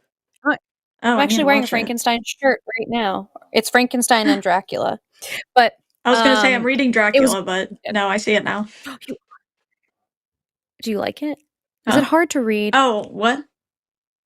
Is She said Dracula she was hard to reading read? it on your shirt. I thought you were reading the actual Yeah. book because I have the actual book. But every time I look at it, I'm like, this is gonna be some language that's gonna take me some time. That's okay. It's gonna take me some time. I don't know if it's me, but I'll read. $10 from Meg 801. First off, I'm absolutely loving seeing Taylor just wreck Stevie right and left. Second, the only point Stevie is proving is that women aren't the ones who are too emotional to lead. Right. Preach it. I wish that Stevie would call us about some of the, like, people were saying to ask him about abortion and ask him about there's maybe like sexual assault type stuff. But I didn't want to like just hop to a different topic. So I hope he calls back with something like that because I would love to absolutely drag him with that stuff too. 10 Canadian dollars from Pure Form 42. Needing an evil sky wizard to stop you from being evil makes you evil. Yeah, and I don't need one. I don't need an evil sky wizard to tell me not to be evil for me to not be evil. Right. I just don't need that. $20 from Mr. Before. Mr. Boricua? Mr. Okay. Boricua. Then I think I got it right. 10, Stevie, you dense. Oh my gosh, here we go. Stevie, you dense, dismal, disgusting, dishonest, dismissive, indignant, winging, caring, unthinking, spiteful, hypocritical, petulant, fermented, fuel of Pestilent. pestilence. Don't do this to me. Please learn to be a better person. Oh my god. What a mouthful. Yeah, that was a mouthful. Thank you, Mr. Bodiqueb. That's a good one. Crazy. He sucked. Stevie was so annoying. And it was annoying because I hate conversations that just won't move along. It's just we're stuck in the same little loop. Oh my god. $5 from Mystic Mind Analysis. What to pack? An invisibility cloak, because then you can wear whatever you want, if anything at all. Won't matter if they can't see you. So true. That's very true. $10 from Legally Mod. Beings can be called humans. Wait, what? Beings that can be called human have existed for about 3 million years. Our ancestors have lived in complex multi-family societies for over 10 million years. Society, the natural state of humanity. Yeah. Yeah. That's what we were trying to say. He did not want to hear it. $5 from Daniel Aaron. 5217. Great show, ladies. Bible game night. Open to random Old Testament spots. Do exactly what it says. The last person to get arrested wins. That's so funny. That's a great game. Great idea. $10 from, oh my gosh, Shaquise DaCosta? Shaquise DaCosta. Always impressed with how y'all can continue talking and get your point across, even when the caller won't shut up. My New Year's resolution for 2026. Well, to be fair, we do have a mute button, so we have the advantage. That we get yelled at for using. $5 from Alyssa on a silver bow. I was told to do lunges to stay in shape. That would be a big step forward for me. Hashtag Stevie sucks. Hashtag Alyssa rocks. Hashtag Taylor rocks. Hashtag Luxander rocks. Hashtag one more hashtag. Thank you so much, Alyssa. It's crazy how many puns they have available to them. Chilu. Oh my gosh. Why can't I pronounce anything? Chalua? Jimmy said objectification isn't the issue. It's not having consent that's the issue. Is that true? Plus, where is line between attraction and being creepy? Wait. Jimmy said objectification, it's not having consent that's the issue. Is that true? And where's the line between So I have this conversation a lot when people talk about like thought policing. So when people call and they're like, I think about my, coworker in sexually inappropriate ways. I don't treat them any different and I don't say anything to them, but I feel like, what I'm thinking is immoral and they want to have that conversation. In that circumstance, you objectifying them like in your head is not hurting them. As long as it's not hurting them, it's fine. And when you violate their consent, that's when there's a problem. So like if you are flirting with them or harassing them or whatever, then you're violating their consent and their wants and needs. And then this is no longer safe for them. So yeah, I think that makes sense. Yeah, and it's also like when you think about being creepy and objectifying somebody, you would have to be objectifying them to their face, in a way where like they could perceive that they're being objectified for them to be creepy. Right. And that is violating their consent. They didn't consent to be looked at that way, talked to that way, having that kind of interaction with you. That does violate their consent. So, yeah. I agree. $5 from Legally Mod. Purity culture means good Christian girls saving themselves for their youth pastor. Right. Oh, like low-key, that's like not even an exaggeration a lot of times. Like I feel like a lot of times youth pastors are like predatory. Yes. $5 from President Starscream. Optimus Prime taught me to get in touch with my spark till all are monad. Oh my god. $5 from the Fuzzy Logic. I'm in England, not Ireland, but it has been absolutely freezing here all week, so definitely pack some warm layers for your trip into Ireland. Yeah, I was gonna say the same thing because it was even cold in October, so like it's gonna be cold. probably. I got some Heat Tech shirts and socks, and I think I'm Ooh. just gonna layer them under everything because I'm anticipating it being very cold and rainy. That's a good which idea. I like rainy. Cold, Me too. I think it's gonna be really cold. Rainy is nice. $10 from Never Had a Bidet. I missed the show, tuned in just in time for super chats. Here's my money. Now I must rewind to the beginning Oh. to see what's up with this Stevie character. Well, I'm so Thank sorry. you. Strap in. It's a time. Oh my gosh. All right. Well, this was so fun as always. Thank you so much to our patrons, our mods, our call screener was Dragon again today. To Luxander who produced today. Thank you to everybody in the chat for being so wonderful and kind. And we will see you next week. Watch Frankenstein. Go watch some ASMR. And then, or that. yeah. Frankenstein, then ASMR. Total different sides of the spectrum, but I don't know. Pick one based on your mood. And let us know how it goes next week.